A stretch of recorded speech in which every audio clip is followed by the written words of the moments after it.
The immortal king emerged from shadows, shrouded in dark power, his gaze piercing into every trembling soul. Across the field, holy knights charged forward, their blades drawn, determined to stop the king's rising threat. One knight stepped ahead of the rest, golden aura blazing, ready to clash with death incarnate directly. With a cry, he surged forward, deflecting dark energy, trusting the light to shield his advancing strike. Meanwhile, the true body watched calmly, sipping juice, amused by the overdramatic battle his avatar reenacted perfectly. Xiongyan sat in his cluttered room, surrounded by snacks, staring blankly at the glowing blue screen. While holding his drink, he sighed, watching avatars fight through portals, each warrior or villain a version of himself. He muttered quietly, wondering how a shut-in like him ended up managing alternate lives and battles. Suddenly, a government agent knocked, requesting to confirm his identity on behalf of the Awakened Abilities Bureau. Startled, Xiongyan stood up slowly, realizing this peaceful routine was about to change in unexpected, official ways. As the agent left, Xiongyan quietly closed the door, savoring the silence that followed behind. He stared blankly ahead, realizing that brief conversation was his only human contact in half a year. Returning to his snacks, he made a firm decision: no more visitors for another solid 6 months. Sitting down, he noticed the chips were expired, but he opened them without hesitation or second thought. Among trash and dim lights, he muttered, half laughing at himself, fully aware he'd become a recluse. Xiongyan limped slowly across his room, a dull ache reminding him of past pain and isolation. The television interrupted his thoughts. Breaking news revealed a gate had appeared inside a local commercial building downtown. Footage showed Awakeners fighting near the portal, the government confirming the incident involved dimensional transfer and danger. After awakening, people gained powers and were forcibly teleported to another world within just 24 short hours. They couldn't return to Earth unless a very specific mission was completed or certain survival conditions were met. In panic and desperation, a newly awakened man released fire uncontrollably, threatening everything in his surroundings. Xiongyan watched in horror, powerless as the chaos unfolded, unable to stop what was already happening. 2 years ago, that explosion destroyed his legs and shattered every plan he'd made for the future. He woke up later in a hospital, legs wrapped in braces, strength and movement both nearly gone. The noise of his crutch falling echoed another painful reminder that normal life had slipped away forever. Xiongyan clenched his fists, trembling in place, overwhelmed by the frustration and helplessness haunting his days. He muttered quietly, doubting himself again, questioning the point of trying when failure always followed him closely. Staring at the floor, he struggled to understand why simple steps outside felt completely impossible for him. He wished things had gone differently, if only he could walk outside like everyone else again. Suddenly, a system alert appeared, dimensional inflection detected, startling him as blue light surged into the darkened room. Xiongyan stumbled back in shock, watching as glowing panels confirmed his awakening into the mysterious system event. The screen displayed his newly acquired skill, Avatar, leaving him confused and unsure of what it truly meant. A countdown appeared above him, marking 24 hours left before mandatory interdimensional transfer would forcibly occur. Panicking, he shouted in disbelief, overwhelmed by the idea that someone like him was chosen for this. A new warning stated failure to enter the portal in time would bring severe and permanent consequences. Breathing heavily, Xiongyan crawled toward the portal room, panic and urgency fueling each weak, dragging step forward. He recalled the rumors it takes at least a full year to return from the other world. But since time flows slower there, he'd spend a decade struggling before seeing home again, if possible. He paused at the threshold, questioning himself. Could someone like him really endure 10 long years to survive? The timer showed 3 minutes. With resolve building, he limped forward, dressed and ready to face fate. He dragged his foot forward, hesitating as fear surged his body, refusing to leave the doorway threshold. The thought struck hard. If stepping outside was terrifying, how could he survive another brutal dimension?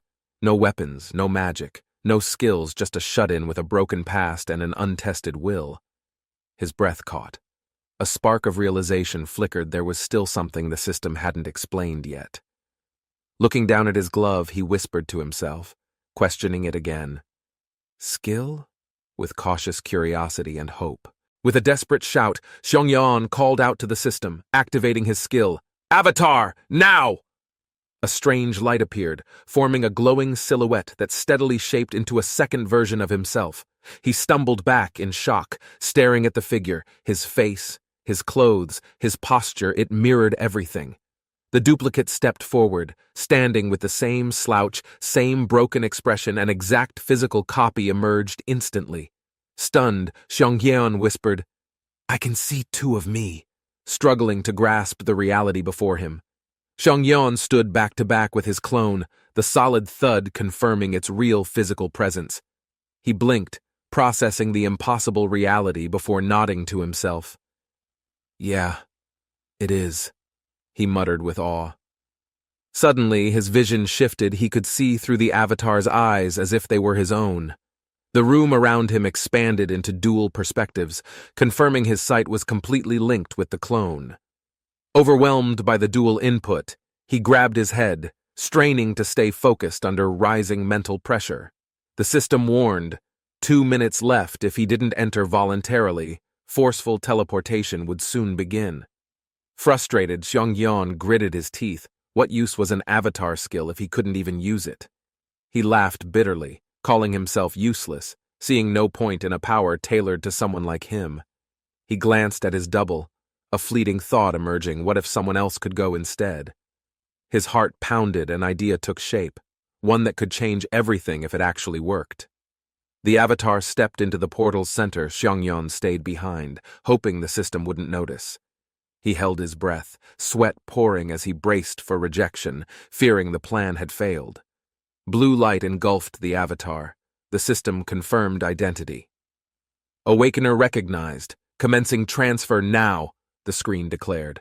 As the figure dematerialized in glowing pulses, Xiongyan collapsed, too stunned to speak, eyes locked. Then his voice cracked through the silence, relieved, amazed. It worked! He shouted, stunned by his own success. Blue energy surged again. Xiongyan's body glowed unexpectedly, his chest tightening as strange pressure built around him. Before he could react, the system pulsed. Transfer to Autorisha dimension complete, confirming he had been transported too. Birds chirped in the forest air, and sunlight filtered through trees unfamiliar to Xiongyan's trembling frame. Confused, he opened his eyes, checking his body. Breathing heavily, he had clearly arrived in another world. Panic flared across his face. He shouted aloud, "Why am I here? I sent my avatar!" A blue prompt appeared. An entry in the karma shop had unlocked somewhere nearby, hidden in bushes. The system instructed him to collect karma during his adventures, implying some kind of exchangeable resource.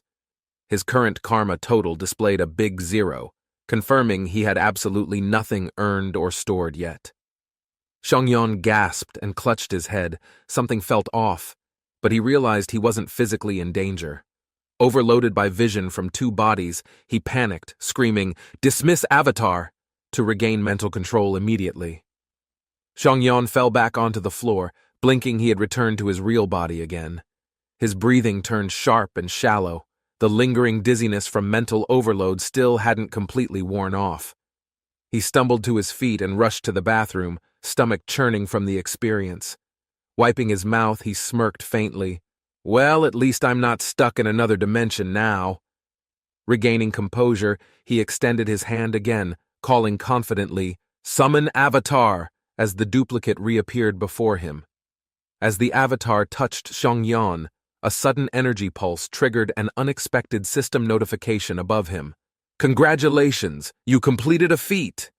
The system chimed, startling Xiongyan with unexpected fanfare and glowing effects. The screen confirmed a new perk he'd returned to Earth without Karma Shop aid, unlocking rare functionality.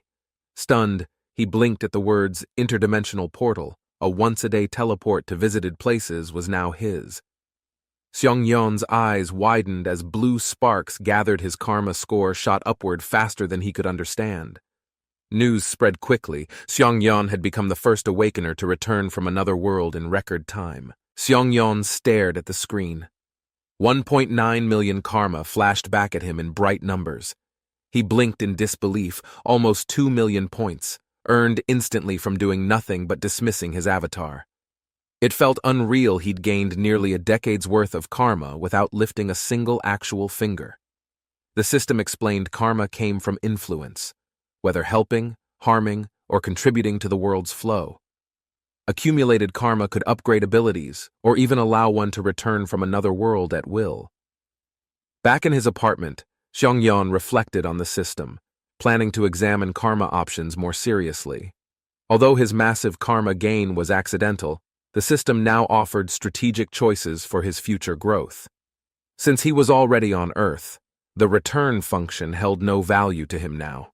Instead, he discovered a category labeled Status Enhancement, offering upgrades to his body and physical capabilities. One option stood out: Regeneration for 10,000 karma, hinting at recovery beyond natural limits through system-assisted healing upgrades.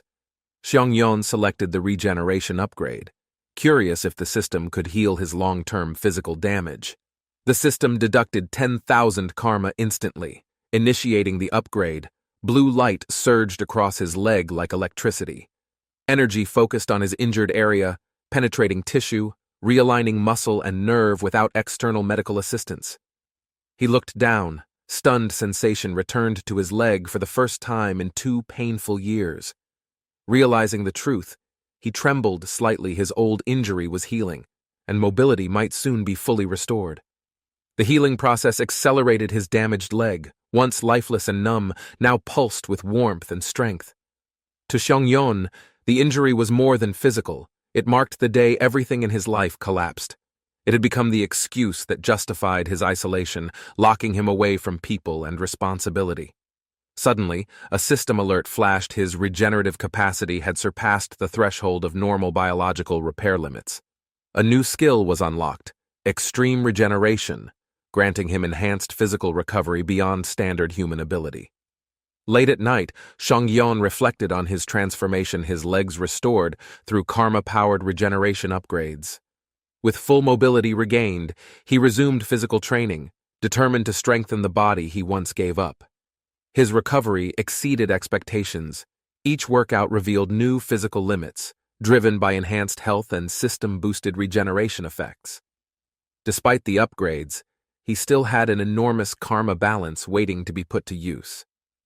Curious about his potential, Xiongyan hovered over the Upgrade Innate Skill option, considering its long-term value.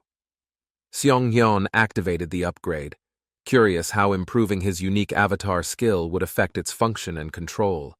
The summoned avatar appeared beside him again, its presence more stable, almost lifelike in precision and detail. Observing the clone, Xiongyan noticed enhanced realism. It even held a casual conversation without lag or mental strain. With the new upgrade, his consciousness divided, allowing him to operate both bodies at the same time.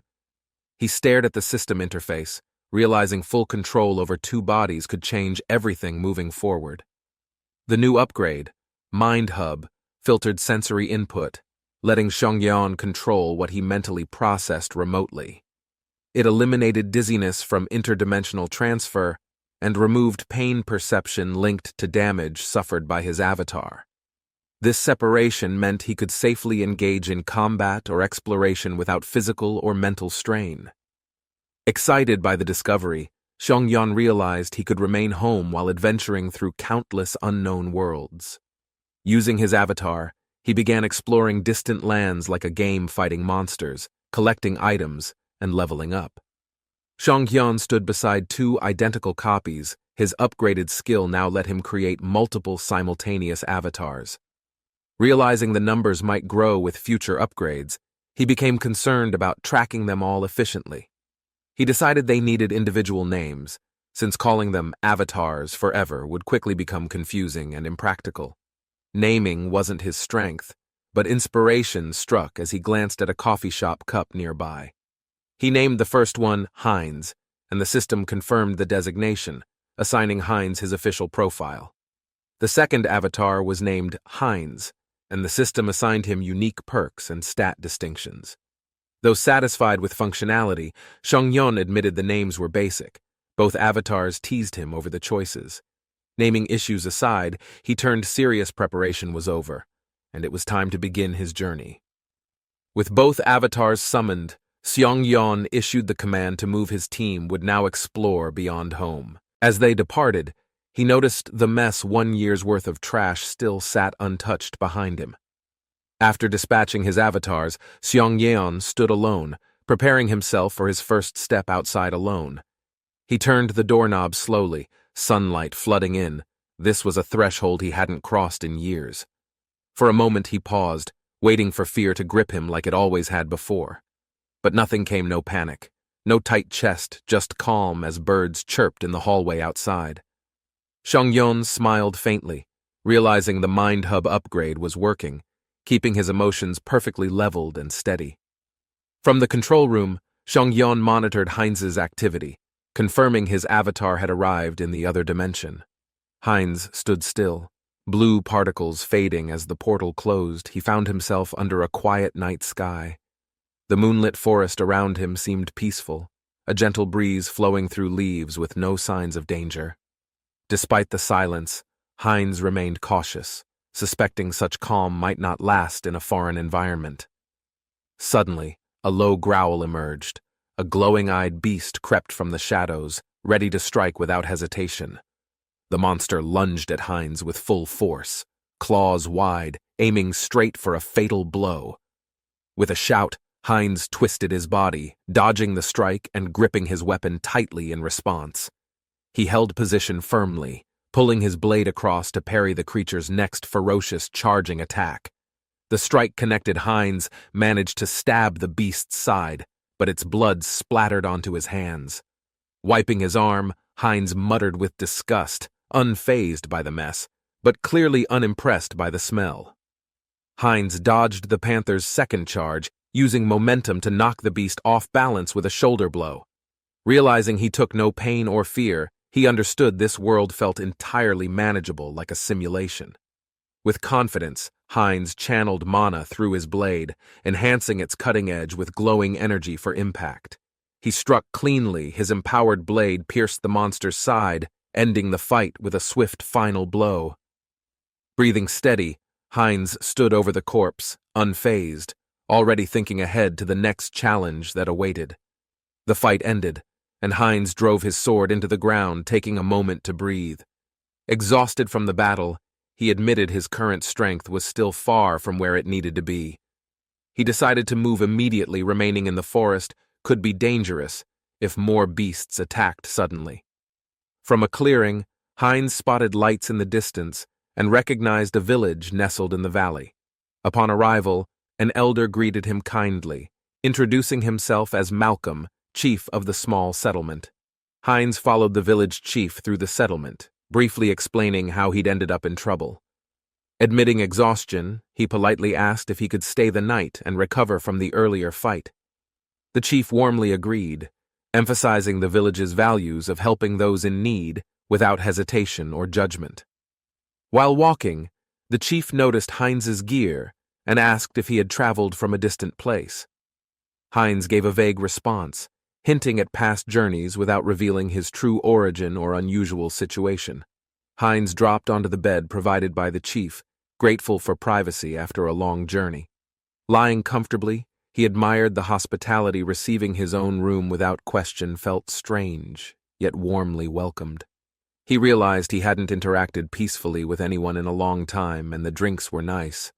Yawning deeply, he drifted to sleep, finally relaxed after a chaotic day of battle and travel. Meanwhile, back on Earth, Xiongyan raised a glass in celebration. Controlling everything from home felt incredibly satisfying. Xiongyan lounged at home, enjoying a cold drink, while his avatars handled everything in another world. He grinned proudly, but briefly felt guilty about Heinz, who'd been assigned the most difficult tasks. To utilize Heinz's tough perk effectively, Xiongyan put him through strict physical training sessions every day. While his avatars worked non-stop, Xiongyan sat comfortably, thinking about strategy and gathering important information. Opening his laptop, he decided to study both dimensional knowledge and global events on Earth simultaneously. While sipping his drink, Xiongyan suddenly felt an intense chill spread across his chest and arms. He paused, unsettled by a strange, heavy sensation, an unexplained dread he couldn't easily brush away. A system alert appeared in red. Death of Avatar. All perks and data will be reset. Xiongyan stared in shock, the realization crashing down Heinz, his first and strongest avatar, had been killed. A system alert appeared. Heinz's avatar had died. All progress and abilities were now completely erased. Xiongyan stood frozen. The death message confirmed his worst fear: his avatar had failed inside the mission. This avatar wasn't just a clone. It was carrying critical perks essential for progress in the quest line. He retraced Heinz's last known location, the village. The only logical cause was something inside that area. He recalled the old man serving food. Suspicion formed it likely involved tampered supplies, triggering Heinz's sudden death. Xiongyan flinched suddenly, his body reacting instinctively. A sharp pulse indicated something unexpected just reconnected inside him. His eyes widened. Despite Heinz's death, a signal returned: his avatar's consciousness had somehow come back online. Meanwhile, two strangers mocked Heinz's failure. They dismissed him as useless, unaware someone was listening from nearby shadows. They discussed Heinz's journey through the monster forest. His survival had misled them about his actual potential. Unseen, Heinz's avatar reappeared reanimated as a skeleton. Though stripped of perks, it retained memory and deep awareness. Heinz's skeletal hand moved slowly. Despite death, a new form had emerged, one not bound by flesh. A system notification appeared. His race had changed too, granting him the rare skill. His new status confirmed an elite skeleton. He now possessed regeneration, magic control, and access to shared consciousness. Heinz stared at his bones, processing the change. He wasn't human anymore. A different path awaited him. Fortunately, the prevented mental collapse. Though undead, his thoughts and memories remained completely intact and stable. Heinz slowly turned his skull, trying to assess his surroundings. His mind remained sharp despite the transformation. Confusion struck. He had no idea where he was or how he'd arrived in this place. Suddenly, unfamiliar figures surrounded him. Their dead eyes and silent presence made the tension in the room rise. As panic settled, Heinz began to observe. Something about them felt disturbingly similar to his own condition. He reached a chilling realization: this wasn't just a room. The entire village had been turned into undead. Heinz quickly noticed someone entering the room. The sound of the door caught his full attention immediately. Peeking cautiously, Heinz recognized the man. It was someone he'd encountered casually at the tavern yesterday evening. The man mumbled complaints, unaware of Heinz's presence. He seemed tired of staying in the isolated village. Heinz began to piece things together. Could those friendly villagers actually have been powerful, disguised dark mages? The man's stare sharpened. Heinz froze, panicking. Did his movement betray him? Was he already being watched? The man pointed across the room, ordering Heinz to move. Heinz had no choice but obey. Internally, Heinz panicked.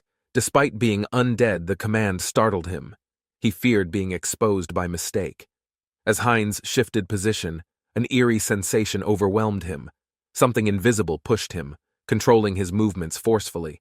He realized resistance was possible, but risky. Drawing attention now could jeopardize everything.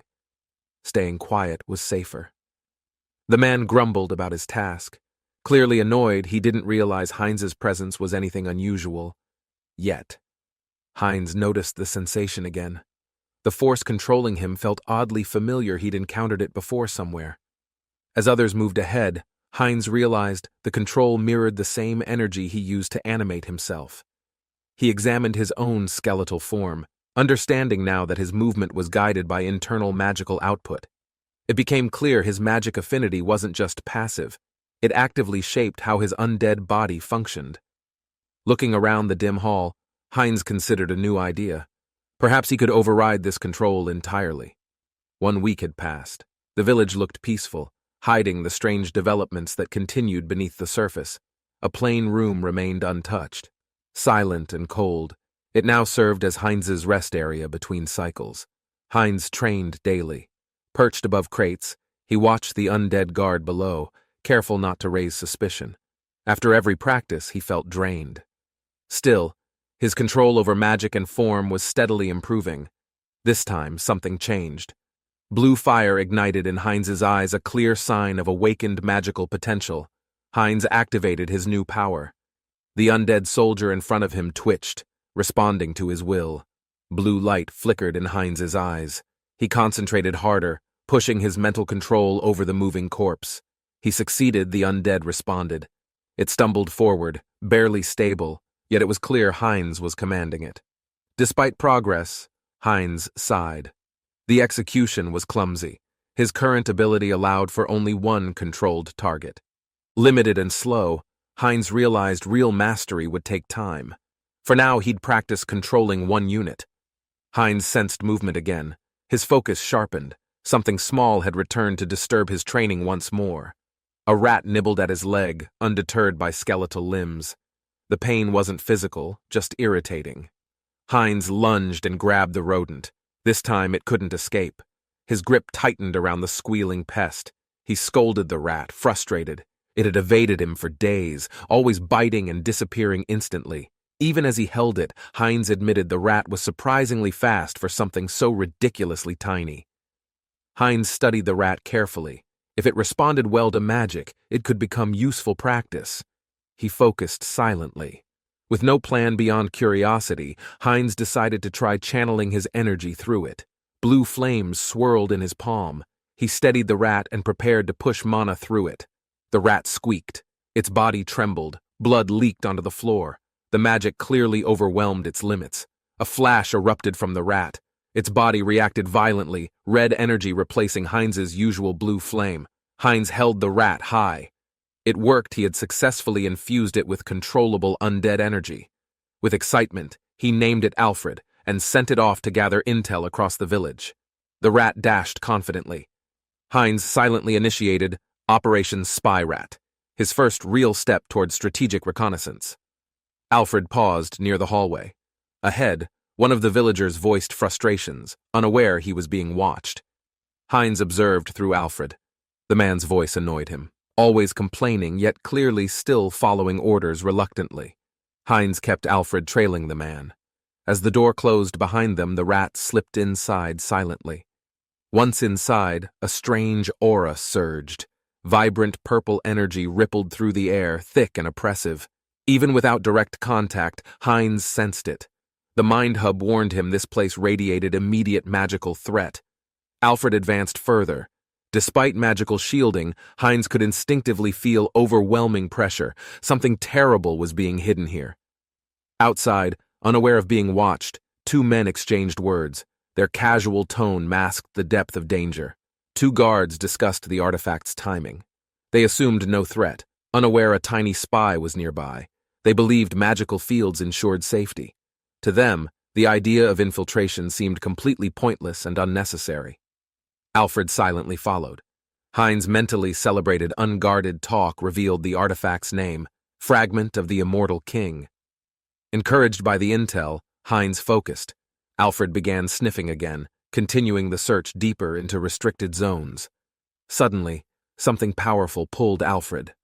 A red aura dragged him downward. The rat vanished into a dark pit. Alfred was consumed by the pull, landing deep underground.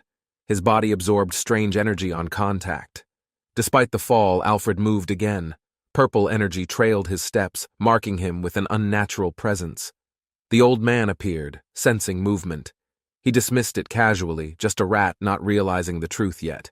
Heinz panicked. Did the old man sense the magic? Alfred's appearance was clearly far from normal.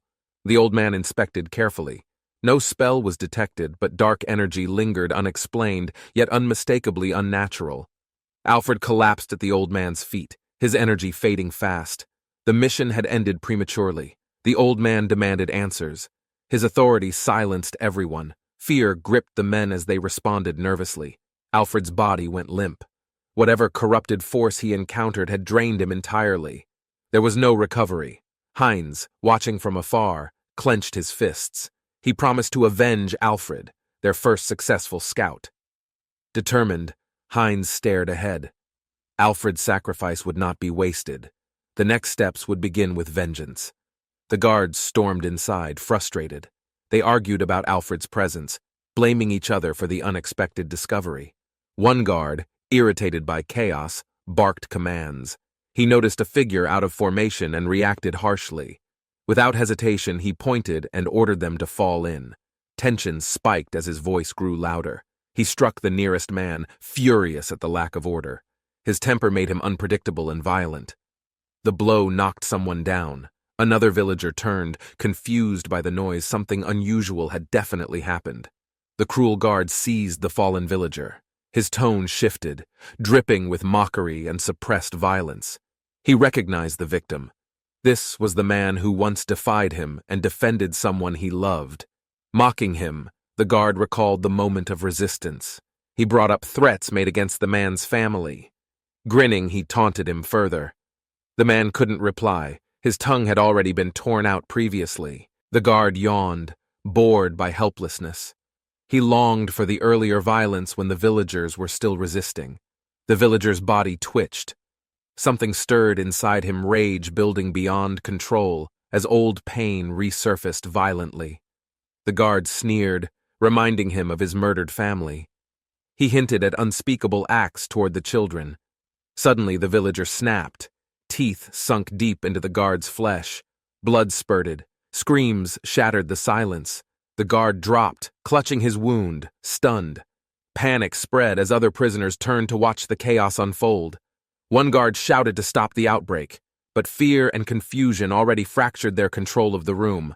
A magic circle activated beneath the guard. His eyes widened. He had no time to react. Before he could scream, hands grabbed him. One prisoner tackled him with fierce strength and unshaken fury. Another guard witnessed the scene unfold, panic rising. He realized they were no longer in control. One by one, more prisoners rushed. Their bodies moved with purpose, driven by rage and desperation. The guard screamed as the mob overwhelmed him. Vengeance surged through them. Order in the room collapsed. Heinz stepped forward, surrounded by undead. Their eyes met his. The signal was clear. No more hiding. With blue flames ignited, Heinz declared war. The fallen would rise. Justice would finally reach the living. A traveler arrived at the gate, arguing with guards. He insisted someone important was still inside. The guards pushed back. They refused entry without reason, claiming they didn't know the visitor's intentions. Frustrated, the traveler demanded to speak with the village chief directly, hoping for a chance to explain. The tension broke when a new voice appeared. Calm but firm, the village chief introduced himself formally. The traveler froze. Recognition struck him instantly. The old man before him wasn't a stranger after all. Back in his real body, Shongyan smiled confidently. He had returned to control the situation directly. Using his dual-body strategy, he re-entered the village early, taking advantage of split timeline coordination and stealth. Arriving unnoticed, Heinz's avatar approached the glowing energy source. The ritual had already begun underground without interference. Heinz felt intense power from the relic. He questioned whether it was fueling undead creation or control. As the energy pulsed violently, Heinz realized something else. This wasn't controlling undead. It was creating something new. Heinz scanned the room. Dozens of armored undead surrounded the core, their presence radiating intense magical pressure. He quickly realized the earlier warehouse incident had been a minor threat compared to this real danger. Frustrated, Heinz growled. He clenched his fist, refusing to back down despite knowing he was outmatched. Charging forward, he attacked recklessly, hurling a skull-shaped spell at one of the larger undead soldiers nearby. The enemy reacted instantly. A flash erupted as Heinz's strike landed. A real battle had now begun. To maintain cover, Shongyan casually lied. He claimed he and Heinz were just ordinary identical twins. He added they could sense each other's location, an excuse to justify any synchronized movements they shared. The village chief remained skeptical. He squinted, unsure until something unseen suddenly jolted his magical senses violently. Eyes wide, the old man panicked. The artifact had been disturbed. He instantly commanded the others to kill. A violent surge erupted from beneath. Purple energy blasted upward as a beast-like shadow rushed toward them. The guards readied their weapons. A command had been given, but something was already moving too fast. Before they could react, a powerful force vanished from view. The target had completely disappeared mid-motion. Hines reappeared inside the core's domain. Dark thoughts swarmed him, voices screaming, curses flowing through the air. Even with Mind Hub active, the mental pressure was unbearable. Despair and hatred pierced into his thoughts. He braced himself, trembling. If this was filtered, unprotected minds would likely collapse instantly under such pressure. A surge of dark energy exploded around Hines. The pressure cracked the ground and scattered magical essence. A system message triggered. Evolution conditions were met.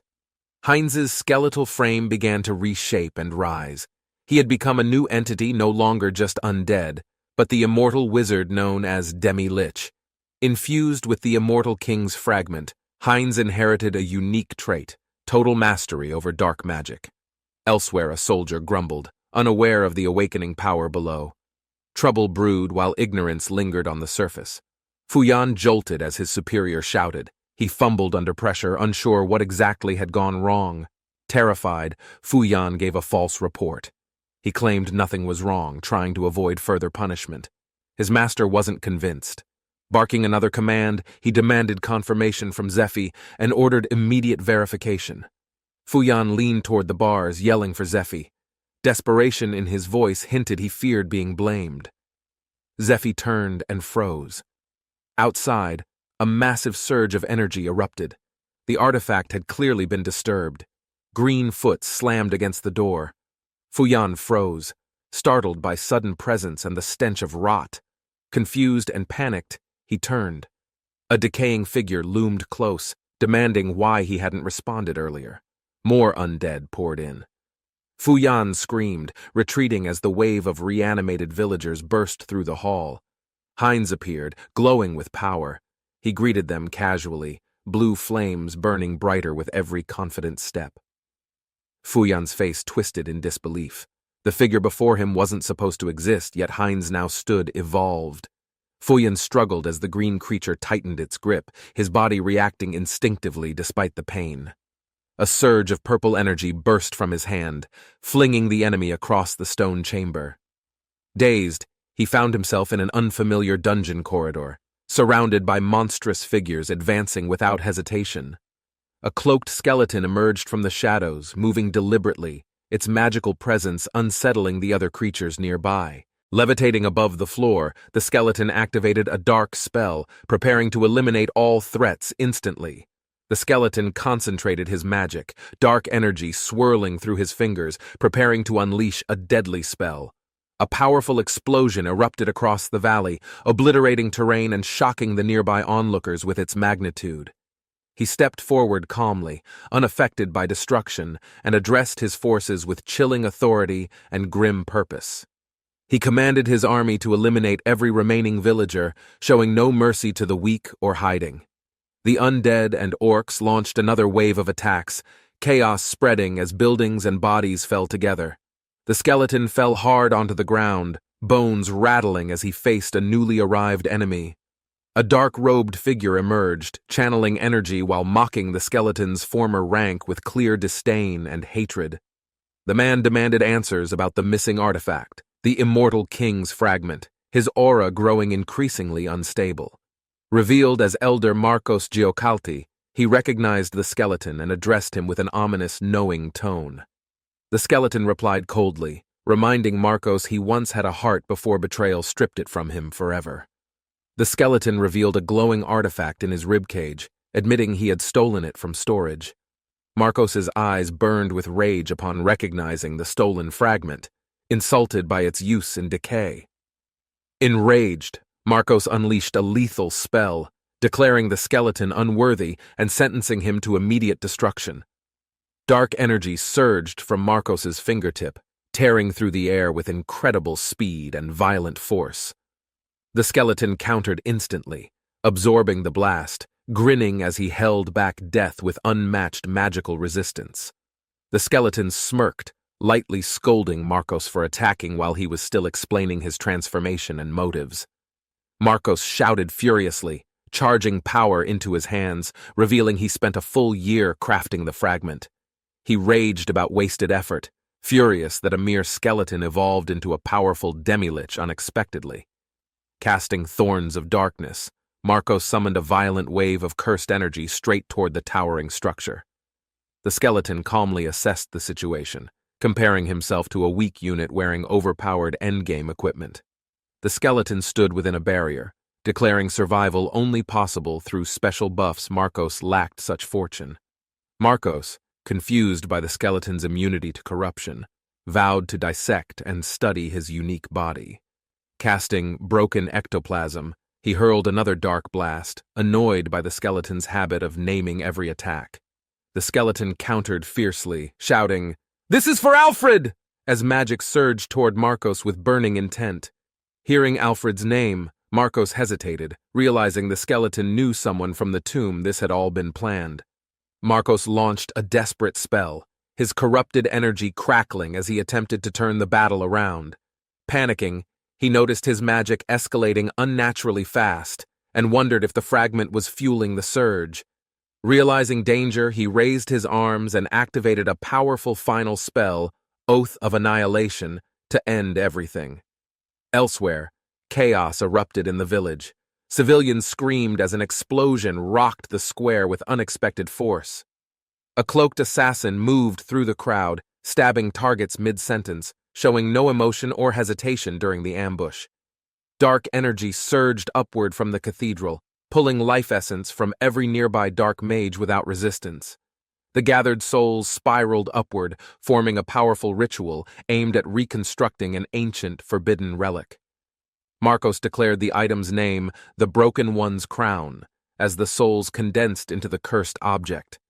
Watching the scene unfold, the skeleton realized Marcos had used his own followers for magical fuel. Marcos roared, energy bursting from him as he warned the fragment's power would soon consume them both. Marcos's eye twitched with rage as he unleashed one final blast aimed directly at the skeleton. The skeleton blocked it with ease, then stepped forward casually, mocking the elder's dramatic spell-casting habits. He struck Marcos hard, knocking him down, showing no hesitation now that the battle neared its end. Grinning, he sarcastically thanked Marcos for unknowingly teaching him dozens of advanced dark magic spells mid-fight. Marcos fell to his knees, gripping his chest in disbelief, unable to accept defeat by a skeleton. The skeleton stood over Marcos's fallen body, unmoving, as silence returned to the battlefield at last. He looked up quietly and asked the sky if someone important had witnessed the final moment. He declared that revenge had been served, a promise fulfilled after pain buried deep inside him. As moonlight bathed the ruins, he whispered the name Alfred, granting the soul long-awaited peace. With everything settled, he turned toward a distant academy, determined to begin the next mission alone. Rieta gasped as divine energy surged through her body, a premonition flashing before her golden eyes. Startled, she turned toward the creaking door, sensing the presence of someone with urgent news approaching. Bishop Martin entered calmly and asked if her prayers were finished, unaware of the tension rising. Rieta, visibly shaken, called him Santes and requested he deliver a critical message without delay. Martin jolted with alarm, revealing he detected a sign confirmation of the immortal king's resurrection in the west. Martin rushed off to deliver the message, while Rieta stood still, absorbing the weight of revelation. She recalled terrifying stories of the immortal king, a merciless tyrant who once plunged continents into chaos. Gazing out the window, Rieta quietly vowed to prevent his return, no matter what it cost. The skeleton walked through the battlefield, stepping over remains, noting that most of his undead were destroyed. Unfazed, he remarked that creating more corpses was easy. It was the true essence of necromancy. Before rebuilding his army, he needed to deal with a priority repairing his own damaged skeletal frame. Spotting a usable limb nearby, he paused briefly and evaluated it for size and structural compatibility. Snapping the bone into place, he tested the fit and grinned. "This looks good," he said. With a pulse of magic, the skeleton restored his limb, ensuring it was stable and functional. He tested the joint with a spin and declared it good as new, ready for action. Energized, he raised his hands, preparing to summon soldiers and rebuild his army from the fallen. He declared each corpse his new servant, channeling dark energy with confidence drawn from experience and strength. With the immortal king's fragment empowering him, he smiled. This was only the beginning of his rise. He concentrated, casting dark magic to raise fallen bodies while attempting to preserve their fading thoughts. A sudden misstep caused a clumsy result. The summoned skeleton dropped its head mid-summoning with a thud. Confused, he paused, observing the body crumble, and realized something about his technique was still unstable. Despite the mishap, new undead stirred. After trial and error, his control began to noticeably improve. He stood confidently among reanimated soldiers, declaring that with more practice, he'd soon master raising undead armies. The skeleton examined Marcos's corpse, curious if he could extract leftover information by preserving the soul inside.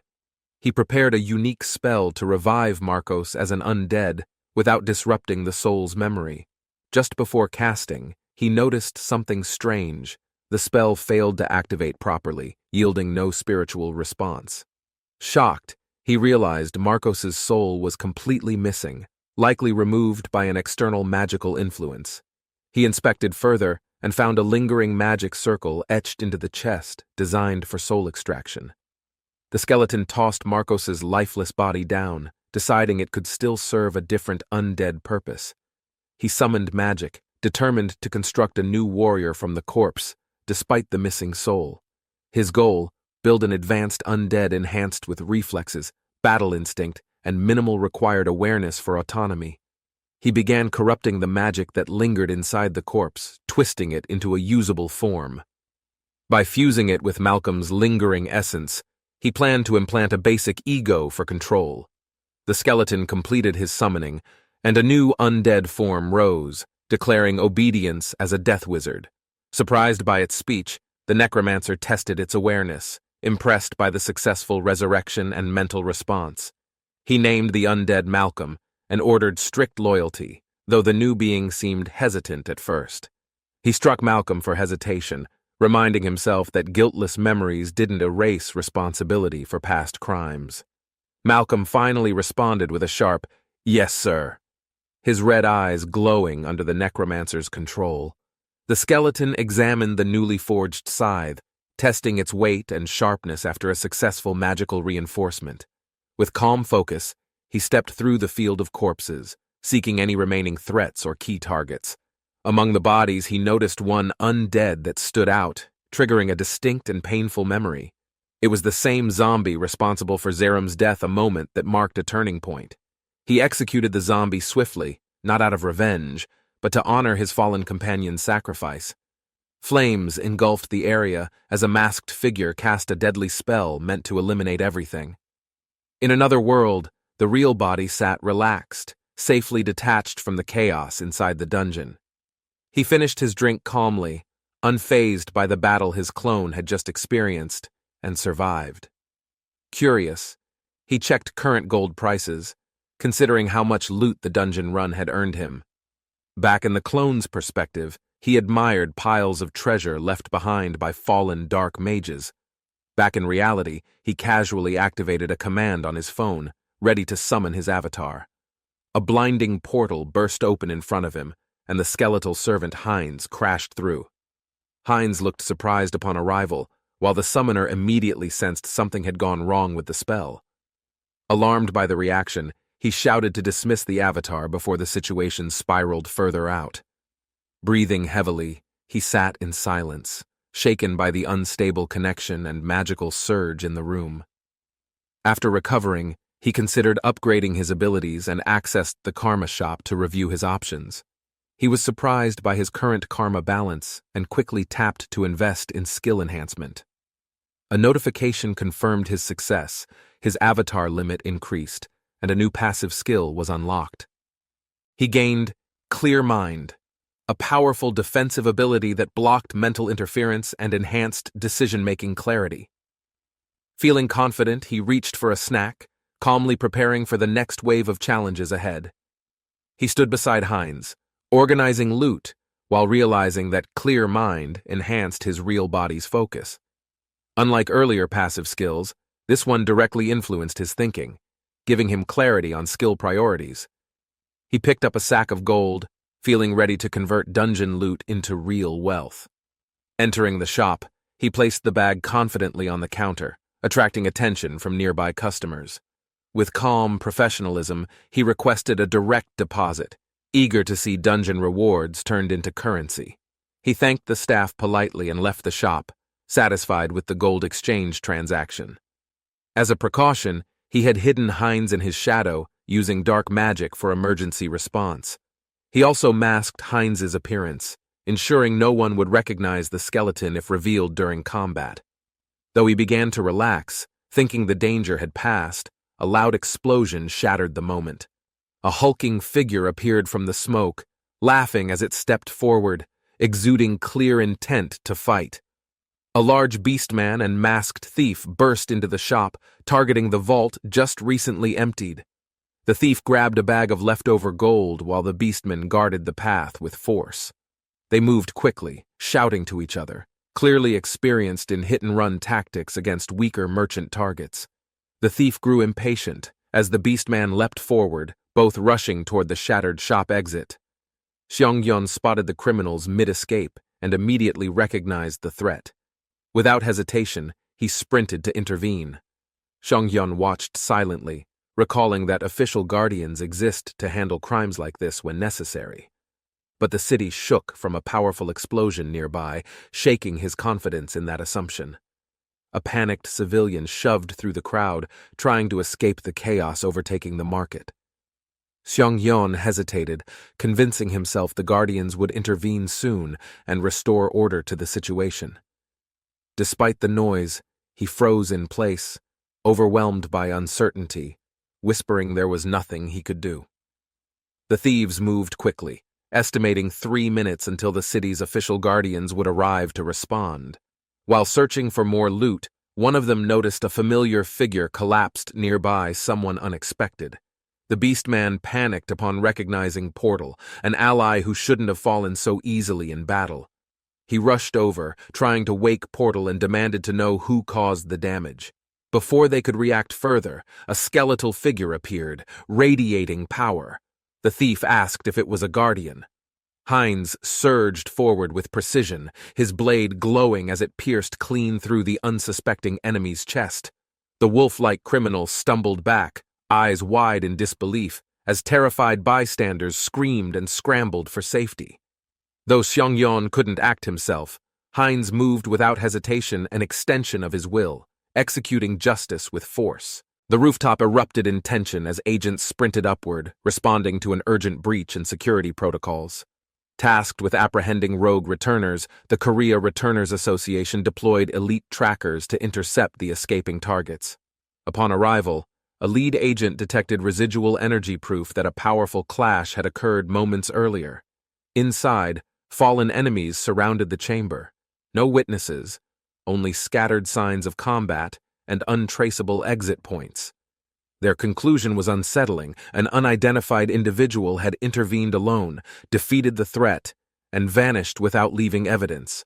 One masked returner lay injured, disoriented from the earlier clash, barely conscious enough to sense movement nearby. Agents stormed the hall, issuing commands to secure every exit before the unidentified fighter could escape detection.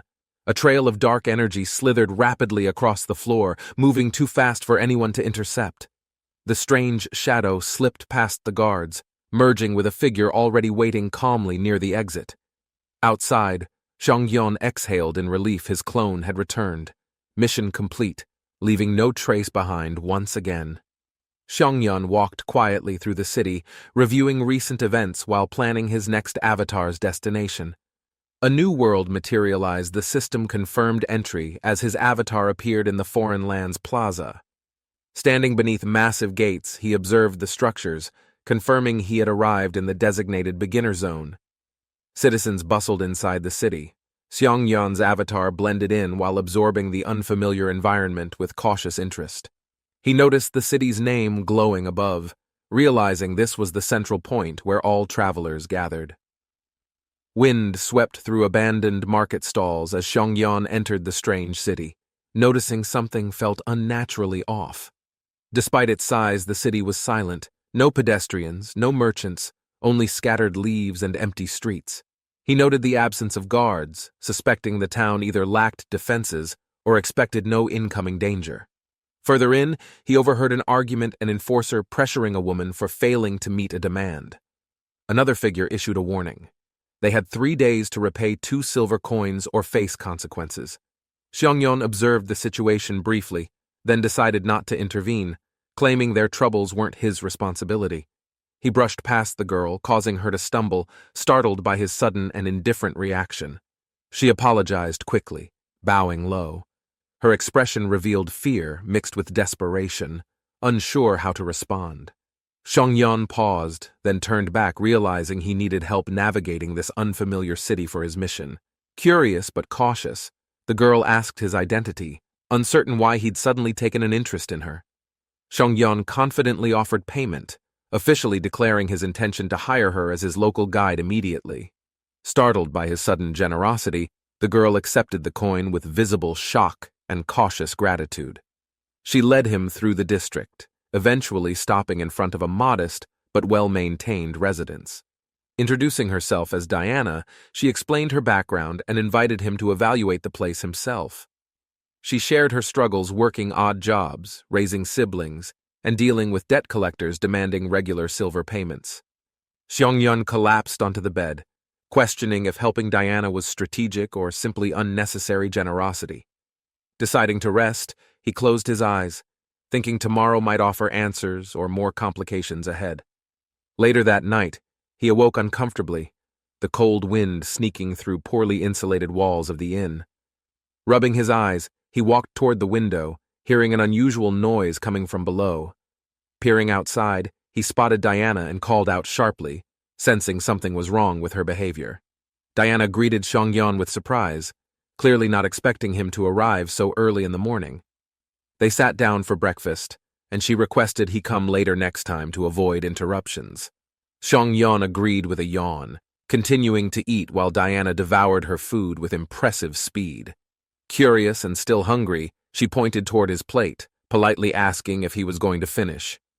He allowed her to take it, amused by her energy as she thanked him enthusiastically. Diana began explaining the city's name, Azantil, a quiet settlement in the kingdom of Vala's west. They walked deeper into town, but something felt strange. The streets were clean, yet eerily vacant again. Xiongyan noticed a strange symbol marked on the wall, dark, jagged, and clearly made with intent. He touched it carefully and confirmed his suspicion. It wasn't paint, but dried, dark human blood. Sniffing closer, he muttered about the previous night, suspecting something violent had occurred without public knowledge. Xiongyan confirmed the mark was blood, shocking Diana, who asked how he could tell so confidently. He casually explained that his enhanced sense of smell helped detect blood, surprising her with his sharp perception. Diana laughed, half joking that such a skill sounded like a special ability in itself. As they walked, she revealed the mark belonged to Yamakan, a group controlling the city's criminal operations. Suddenly, Xiongyan halted, nose twitching. He picked up a familiar trace that hinted at danger nearby. Diana sniffed the air excitedly, picking up a scent that completely distracted her from the investigation. She shouted it was fresh bread, something everyone in Azantil had to taste at least once. Xiongyan was confused, reminding her she had already eaten, but she insisted she had room for more. As they left, a breeze swept through a nearby alleyway, carrying a faint but unsettling chill. Unseen by them, a shadowed figure stood silently inside the alley, blood dripping beneath its boots. A few days later, Xiongyan waited alone, growing concerned by Diana's sudden, unexplained absence. He noted she'd never been late before, quietly wondering if something serious had happened to her. A local man approached, asking for a moment of Xiongyan's time, expression unreadable but voice calm. Without hesitation, Xiongyan handed him silver coins, hoping the gesture might protect Diana's home in her absence. The men nodded in approval, visibly impressed. One even muttered that he liked Xiongyan's respectful approach. The man's tone grew serious. He warned Xiongyan to leave Azantil while he still safely could. Xiongyan clenched his jaw, realizing Diana had been deeply traumatized by something far worse than expected. Walking away, he asked casually why the men took Diana, pressing for the truth behind her disappearance. They responded coldly, just following orders, implying no personal involvement while avoiding eye contact with Xiongyan. A shout interrupted them. Xiongyan turned abruptly, thoughts racing. Someone else had overheard their conversation about Diana. Xiongyan clenched his fist, preparing himself mentally if things turned bad. He could always dismiss the Avatar. With confidence returning, he stepped forward, determined to uncover the truth and confront whoever was responsible. Suddenly, someone called out to him. Breaking his focus, it was Diana, alive and calling for help. The men tensed up, caught off guard, but tried to act normal, pretending nothing suspicious had happened. Xiongyan hesitated briefly, unsure how to respond next, then shifted posture, preparing to take action if necessary. Diana stumbled toward Xiongyan, clearly exhausted, her steps uneven and spirit visibly shaken from something serious. Xiongyan scolded her firmly for being late, revealing he'd searched for her all morning without success. Struggling to speak, she revealed the real reason her younger brother had vanished without leaving any trace. She explained how his condition had improved recently thanks to Xiongyan's help, but now he was missing. Meanwhile, in the background, the two men discussed Xiongyan again, suspicious of his growing involvement and influence. Diana trembled as she recalled overhearing suspicious men talk about capturing a child from the city. She panicked and collapsed, but Xiongyan tried to calm her, promising they'd figure things out together. Overwhelmed by fear, she realized her brother's capture was intentional part of a larger, sinister scheme. Xiongyan grew uneasy, questioning their motives, trying to understand why they would need blood specifically. Diana revealed the horrifying truth: the entire city of Azantil was secretly a blood farm for vampires. A cloaked vampire landed among corpses, noticing dark magic in the air and sensing a powerful clash. He realized someone had stolen the immortal king's fragment before the ritual could reach its final stage. Frustrated but confident, the vampire smirked, believing he could still track the thief despite lacking a name. With glowing eyes, he vowed to locate the intruder soon. No one escapes him once he starts hunting. The vampire's influence had spread wide. Every local group in Azantil secretly answered to the vampiric lords. Diana sobbed, recalling how her brother was taken while helping someone no one else had even survived. She wept harder, explaining how they sacrificed comfort and safety every day just to avoid detection. Despite their efforts, Diana feared the inevitable. They were running out of time before being consumed too. Xiongyan snapped her out of it, urging Diana to stay strong if they wanted to resist. Xiongyan urged Diana to remember any clues, anything that could lead them to her missing brother. Diana asked if he truly intended to help, despite the danger that came with challenging vampires. He answered calmly but firmly, stating that cowardice wasn't an option, not when someone needed saving urgently. His resolve hardened. He declared the beginning of his infiltration mission, calling it Operation Disassemble Undead Crew. With coins on the table, Xiongyan made his next move, going all in, no hesitation left. Inside the tavern, local thugs laughed while boasting about conning a naive outsider earlier that morning. Their bragging halted abruptly when someone stormed in, slamming the door and catching everyone's attention instantly. One stood up, shocked by the familiar face. Xiongyan had returned quicker than any of them expected. Another thug recognized him and grinned mockingly, thinking the outsider had returned to hand out more silver. Outside, a dark figure watched quietly, unnoticed, while the thugs misjudged Xiongyan's purpose for showing up again. Xiongyan calmly asked the thug where the missing child was, ignoring the man's fake friendliness. When the thug played dumb, Xiongyan drew his blade, pressing for an answer without hesitation. The blade pierced cleanly. His patience had ended the moment they admitted involvement in the child's disappearance. With cold clarity, Xiongyan condemned them, accusing the thugs of tearing apart lives for selfish gain.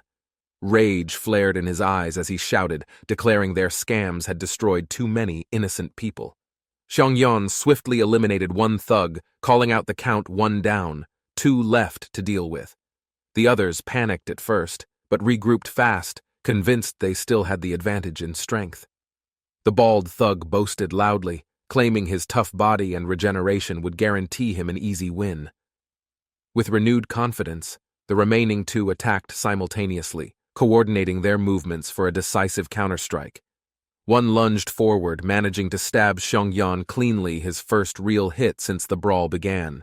Xiongyan reacted quickly, but his strike didn't penetrate. The attacker wore armor under his clothing for protection. He swiftly adjusted, countering with force and knocking the thug out cold, announcing his second takedown proudly. Mocking the fallen man, Xiongyan revealed his own secret, a reinforced vest designed for intense melee fights. The final thug charged with a roar, confident his strength would overpower Xiongyan's speed and tactics. But his swing was halted mid-air. Xiongyan activated a magic shield, catching the attacker off guard instantly. Xiongyan delivered the final blow, taking down the last thug and calmly marking the 3rd victory. He noted how his artifacts had made the fight much easier, feeling glad he came prepared.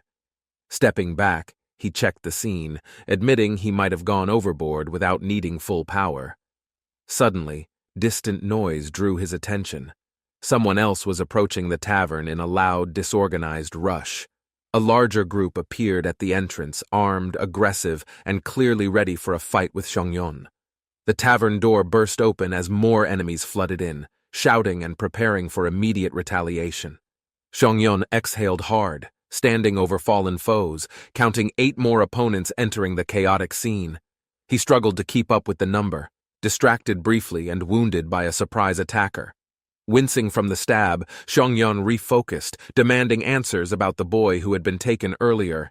He struck down another thug and repeated the question, his glare sharp he wouldn't ask a 3rd time. Wounded and cornered, the thug hissed a final warning Xiongyan would regret crossing their powerful master. Xiongyan stared down coldly, unfazed, replying that their so-called master wouldn't survive long after today's events. Before the thug could respond, a newcomer stepped forward, smirking and suggesting Xiongyan should worry about himself instead. His words ended abruptly as Xiongyan struck him across the face, ending the threat without hesitation. Inside, he peeked out as Xiongyan entered, asking with concern whether he was angry or just focused. Hiding in fear, a young boy begged for help, unaware who was approaching through the light. Xiongyan knelt beside him, calmly reassuring the child that his sister had sent him to rescue him. The boy asked if he meant he. Xiongyan confirmed, promising to explain everything once they escaped safely. They leapt from the window, urgency in their movements as danger loomed behind every rooftop. Mid-air, Xiongyan heard a voice cold, unfamiliar, and magical asking directly who he really was. A vampire emerged from the shadows, furious someone had interfered with his hidden source of blood. He questioned Xiongyan's identity, sensing something unusual, and asked if he was connected to the kidnapped child. The vampire warned that even heroes struggled against them. Victory wasn't possible for weak humans like Xiongyan. Xiongyan played it casual, claiming he was just a traveler who got mugged and helped someone. The vampire sneered, conjuring dark energy, clearly not convinced and eager to test Xiongyan's strength firsthand. The vampire unleashed a deadly blood attack, declaring Xiongyan a threat that needed to be eliminated. Reacting fast, Xiongyan pulled the boy close and dodged, narrowly avoiding the explosion of crimson energy. Debris rained across the room as the attack obliterated everything in its path, shaking the walls violently. Landing safely, Xiongyan caught his breath, his instincts on high alert from the vampire's terrifying speed. Looking down at his chest wound, he grimaced. Something felt wrong, as if the blood itself reacted. Xiongyan evaded the next attack while shielding the boy, landing safely with urgency tightening in his breath. The vampire smirked, surprised by Xiongyan's speed, acknowledging that his prey might actually pose a challenge. Confident and bloodthirsty, the vampire declared Xiongyan must be tenderized properly before he could enjoy his meal. Xiongyan pushed the boy away, shouting for him to run fast and never look behind. Turning back to the enemy, Xiongyan drew his blade and blocked the vampire's incoming strike head-on. Xiongyan lunged forward with his blade, aiming to land a decisive strike before the vampire retaliated again. But the vampire countered fast, stabbing Xiongyan deep, causing him to gasp in pain and stagger backward. Despite the wound, Xiongyan stayed conscious. He realized the vampire's strength far exceeded his current physical capability. The vampire mocked him, amused that someone off the registry could survive his initial assault this long. Xiongyan braced himself for more, fully aware he'd be dead already if the vampire were serious. Xiongyan slashed fiercely, knowing he'd likely die, but determined to force the vampire to reveal weaknesses. His attack failed. The vampire pierced him again, dismissing the resistance as useless against overwhelming power. With a cold stare, the vampire declared it was time for Xiongyan to pay the price. Realizing he couldn't win head-on, Xiongyan made a decision he'd end this by sacrificing everything if needed. Suddenly, a blazing figure burst into the room, surrounded by fire, ready to join the fight. The vampire noticed the fire too late, yelling at Xiongyan for hiding something inside his mouth. Xiongyan recalled spotting spilled alcohol earlier. When he was knocked down, it sparked an explosive idea instantly. He decided to weaponize the environment, using the alcohol-soaked floor to shift the battle's momentum completely.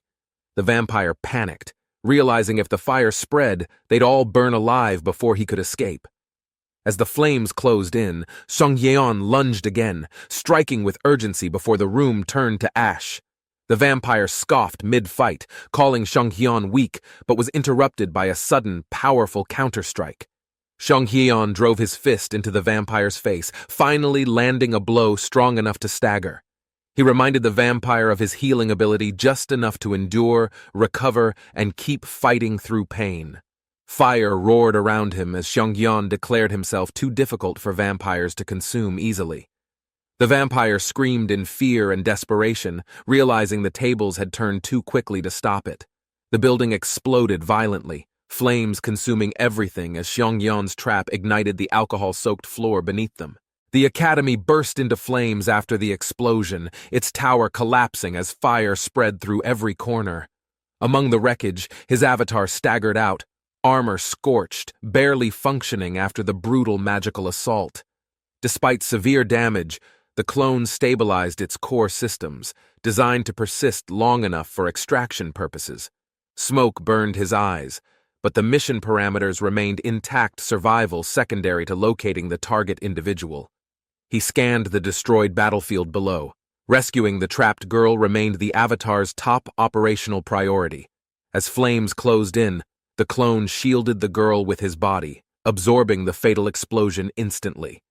The control system registered the clone's death, initiating cooldown while suspending Xiongyan's remote activity within the dimension. Xiongyan awoke suddenly, breathing heavily disconnected from the clone, the traumatic feedback still echoing through his mind. Back in reality, Xiongyan stood up, frustrated. The loss marked another failed attempt to complete extraction. While recovering, he noticed the girl thanking someone nearby his clone had successfully saved her before dying.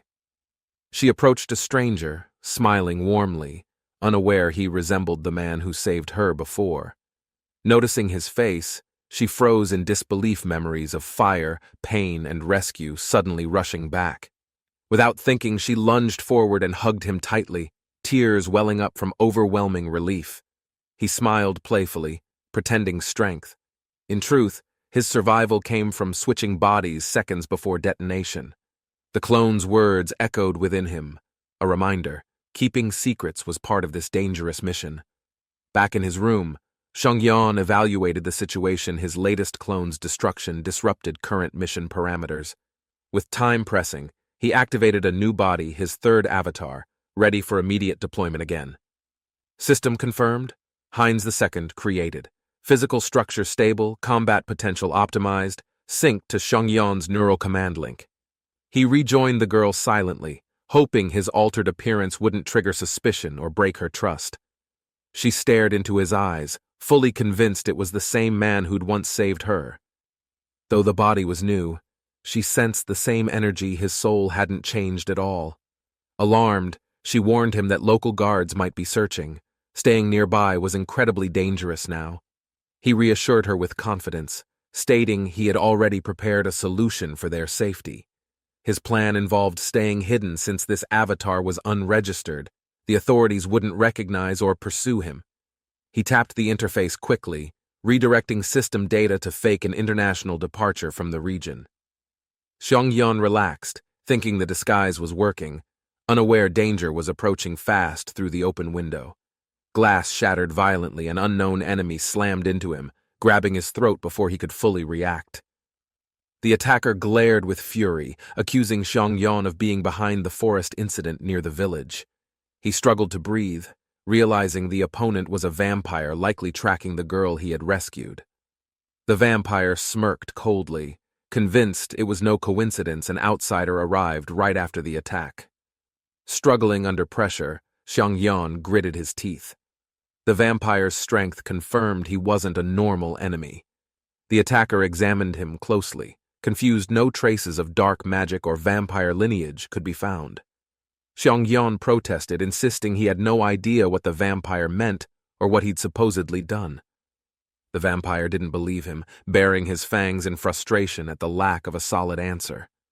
With a sudden lunge, the vampire sank his teeth into Xiongyan's neck, choosing to investigate by force. The vampire licked the blood away, pausing. Something unexpected in Xiongyan's essence triggered a strange reaction. Xiongyan panicked. The system registered a transformation. He was now being reclassified as a vampire class entity. Frustrated, he questioned the system. Becoming a vampire again meant everything was spiraling beyond his control. The system confirmed new skills unlocked bloodline inheritance and extreme regeneration, part of a forced class transition protocol. The vampire stepped forward ominously, asking if Xiongyan truly had no connection to the voice of Abyss. Xiongyan's heart pulsed unnaturally. The vampire's blood forced a transformation his system was struggling to regulate. Despite pressure, Xiongyan resisted. He smiled faintly, pretending submission while mentally rejecting the compulsion to obey. His mind stayed sharp.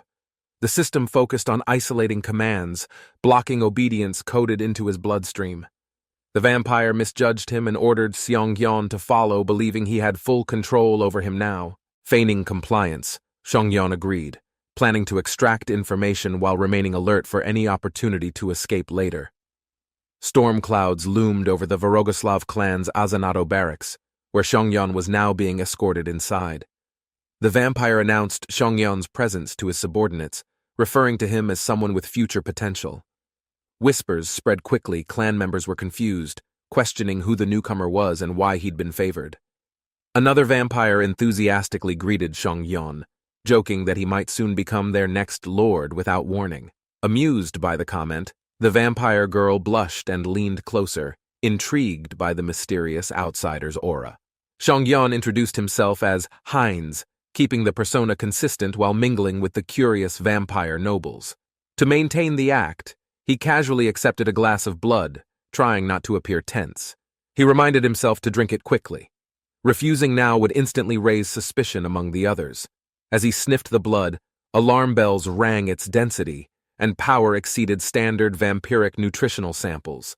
Despite knowing the risk, he took a careful sip, hoping to absorb it without triggering transformation. Xiongyan stood among nobles, his unfamiliar presence drawing silent attention from a silver-haired woman with piercing eyes. She analyzed his aura, confirming her suspicion he lacked noble lineage, likely a low-class outsider among vampire society. Unaware of vampire hierarchy, Xiongyan unknowingly challenged a social norm, drawing interest from those who monitored bloodline purity. She recalled the structure. Low bloods served, pure bloods ruled, and sacred bloods were rare beings with divine influence.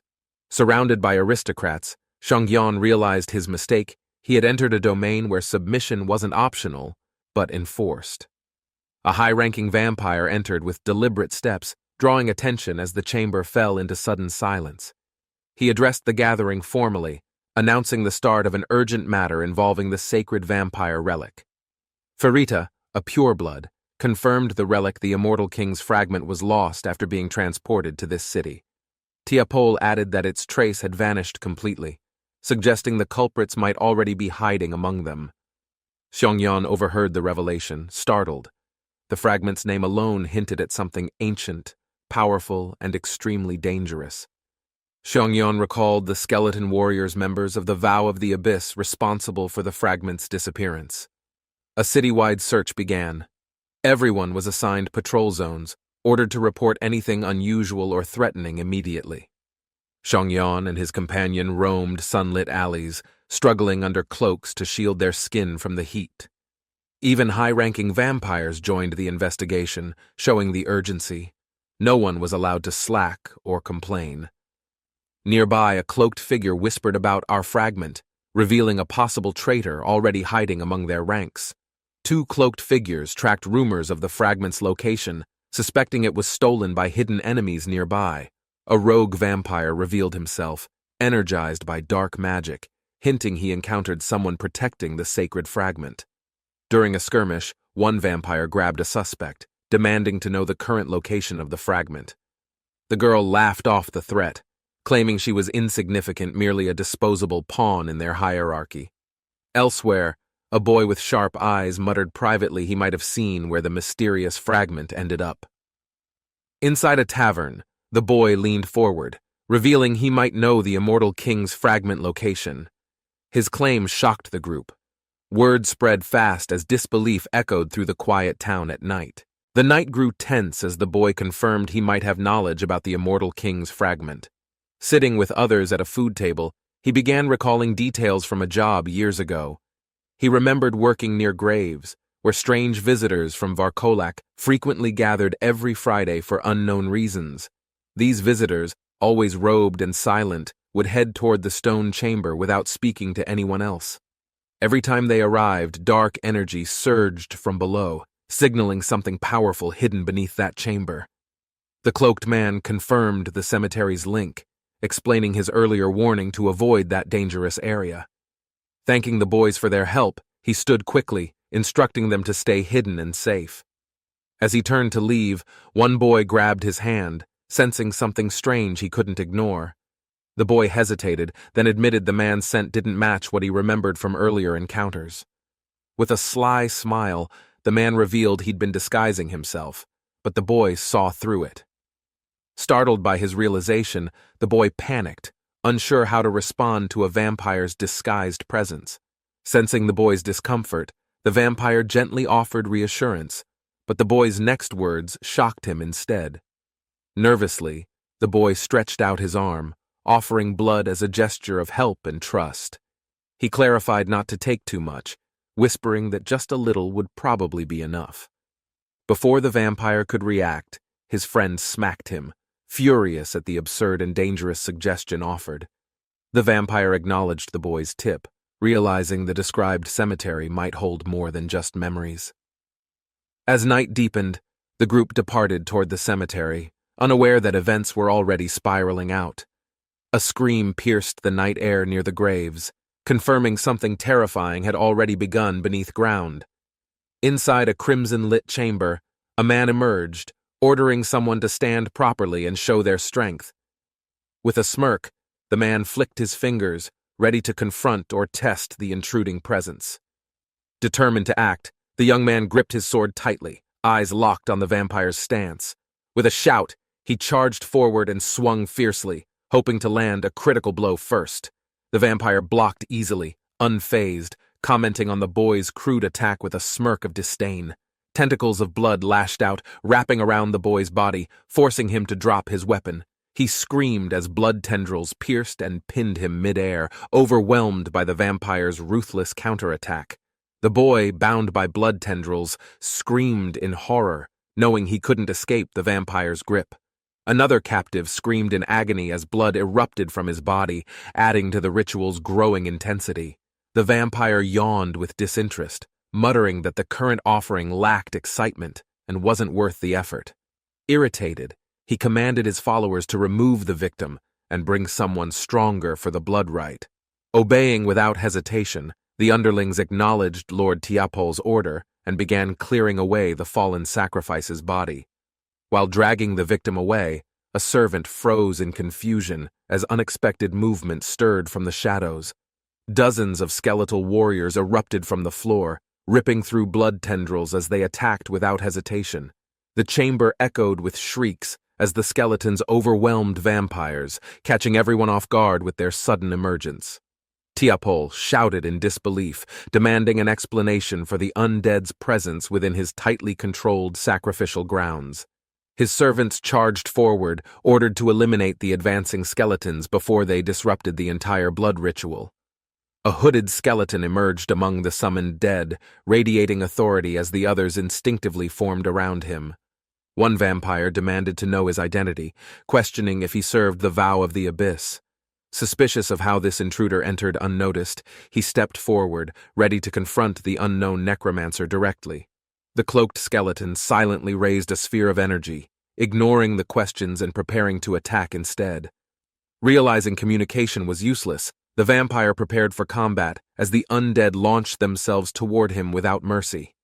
One of the vampires fought fiercely, landing a brutal strike that crushed a skeleton with brute strength.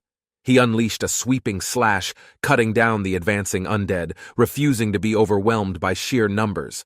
Bones scattered across the floor as several skeletons collapsed, momentarily pushed back by the vampire's relentless assault. The hooded skeletal mage observed calmly, gripping his skull with a grin, unbothered by his fallen allies. With a surge of blue energy, he summoned lightning through their bones, reigniting their bodies with power. The skeletal mage unleashed a deadly swing, releasing crimson energy that slashed across the chamber's air. Tiapol instantly recognized the danger, eyes widening as the deadly wave rushed directly toward him with speed. He tried to react, but knew the spell's speed would strike before he could dodge completely. A nearby figure sprinted in, calling his name, determined to intercept before Tiapol could be fatally hit. In a burst of motion, the newcomer blocked the blast, deflecting it just in time to save him. Acknowledging the command, the vampire bowed and moved quickly, ready to support his lord in the chamber. Outside, Lord Weehak's thralls were already fighting the undead, and reinforcements were rushing inside to assist. The commander noted the enemy's strength, deciding they needed to hold out until more allies could arrive. Suddenly his comrade turned and bit deep into his neck, revealing a shocking betrayal from within. Paralyzed in confusion, the vampire asked why, but the attacker stayed silent, draining his energy with glowing eyes. Tiapol shouted in disbelief, demanding answers as his ally sank fangs deeper, feeding without hesitation or guilt. A wave of dark magic surged from the attacker's body, surrounding his hand with corrupted energy. Stunned, the observers realized the truth: he wasn't alone. He and the death mage were clearly cooperating. Tiapol gasped, questioning the motive behind this alliance. Neither betrayal nor necromancy made sense until now. Another vampire screamed, horrified by the act. Feeding on their own kind defied every sacred vampire law. The vampire's body collapsed after being drained. His power was absorbed, leaving only silence and blood behind. The attacker stood calmly, unaffected by the chaos. To him, this was all part of necessity. A system message confirmed he'd inherited blood magic, awakening a new skill through the fallen vampire's essence. He considered using it to disable the barrier, but time was short, and enemies kept coming. With no better option, he raised his hand confidently, deciding to destroy the entire structure instead. The explosion rocked the entire structure, sending debris into the night and forcing enemies to scatter away. Amid the chaos, he spotted a glowing object inside the barrier. He knew it immediately. The fragment. Its energy pulsed violently. Without doubt, it was the second fragment of the immortal king's ancient power. As he reached out, a skeleton guardian leapt forward, sensing the threat and preparing to intercept. A blast of purple energy exploded. He staggered back, body trembling from the sudden magical counterstrike. The skeleton mage trembled, overwhelmed by the raw energy surging from the second immortal king fragment. Realizing it was too much, he redirected every ounce of his avatar's combined focus into Heinz. With a blinding flash, the energy surged into Heinz, releasing a wave that shook the surroundings. The enemy staggered under the sudden impact, caught off guard by the massive, focused burst of power. From afar, the vampire lord watched closely. But his smirk faded. Something unexpected was now in motion. Waves of blue energy swept across the battlefield, instantly slicing through enemies with ruthless, unrelenting precision. The vampires fell one by one, blood spraying as they failed to defend against Heinz's empowered strikes. Power now surged through Heinz. Entire form, dark magic, and avatar strength fused into one deadly force. His attack burst forward in a final blast, sending shockwaves that shredded everything within its path. From afar, the long-haired figure gasped, eyes narrowing. He had finally sensed the fragment's true awakening. The Lich's core pulsed brightly as his regeneration evolved into true immortality, unlocking vast arcane knowledge. Now reborn as an Arch-Lich, he stood empowered, wielding forbidden magic that defied mortal understanding. A violet explosion shook the skies. Nearby patrols halted as unstable energy rippled through the atmosphere. Dark particles floated over the forest. Mounted knights observed the anomaly's origin near the ruins of Azunit. A soldier began coughing as the corruption spread. Purple mist clung to his armor and skin. The captain recognized the threat's magnitude. He ordered retreat, sensing the contamination exceeded their force's capability. Inspecting the residue, he realized it wasn't ordinary ash. The substance pulsed alive, corrupted, possibly spreading beyond control. A cloaked figure fell from the sky. Upon impact, corrupted energy exploded outward, shaking the surroundings. The ground split from the blast. Soldiers nearby were knocked back as waves of black force surged. A system alert confirmed. The corpse's class had shifted. It now carried lethal, magical knowledge and power. From within the crater, the figure rose.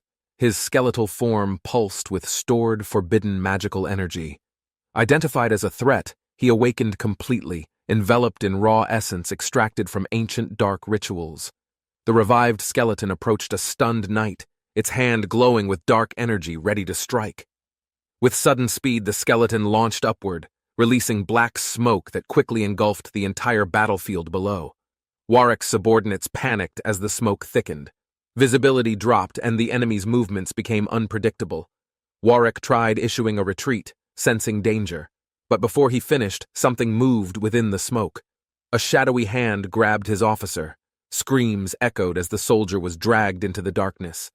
Warwick dashed forward through the smoke, unaware that a hidden strike was already aimed at his chest. A sharp blow pierced his armor. He staggered back, gripping his side as blood quickly spilled out. Warwick collapsed. The enemy mocked him, comparing his strength to other purebloods insufficient and already broken. The attacker recognized something unusual. Warwick had absorbed a fragment, yet stood no chance against the growing power.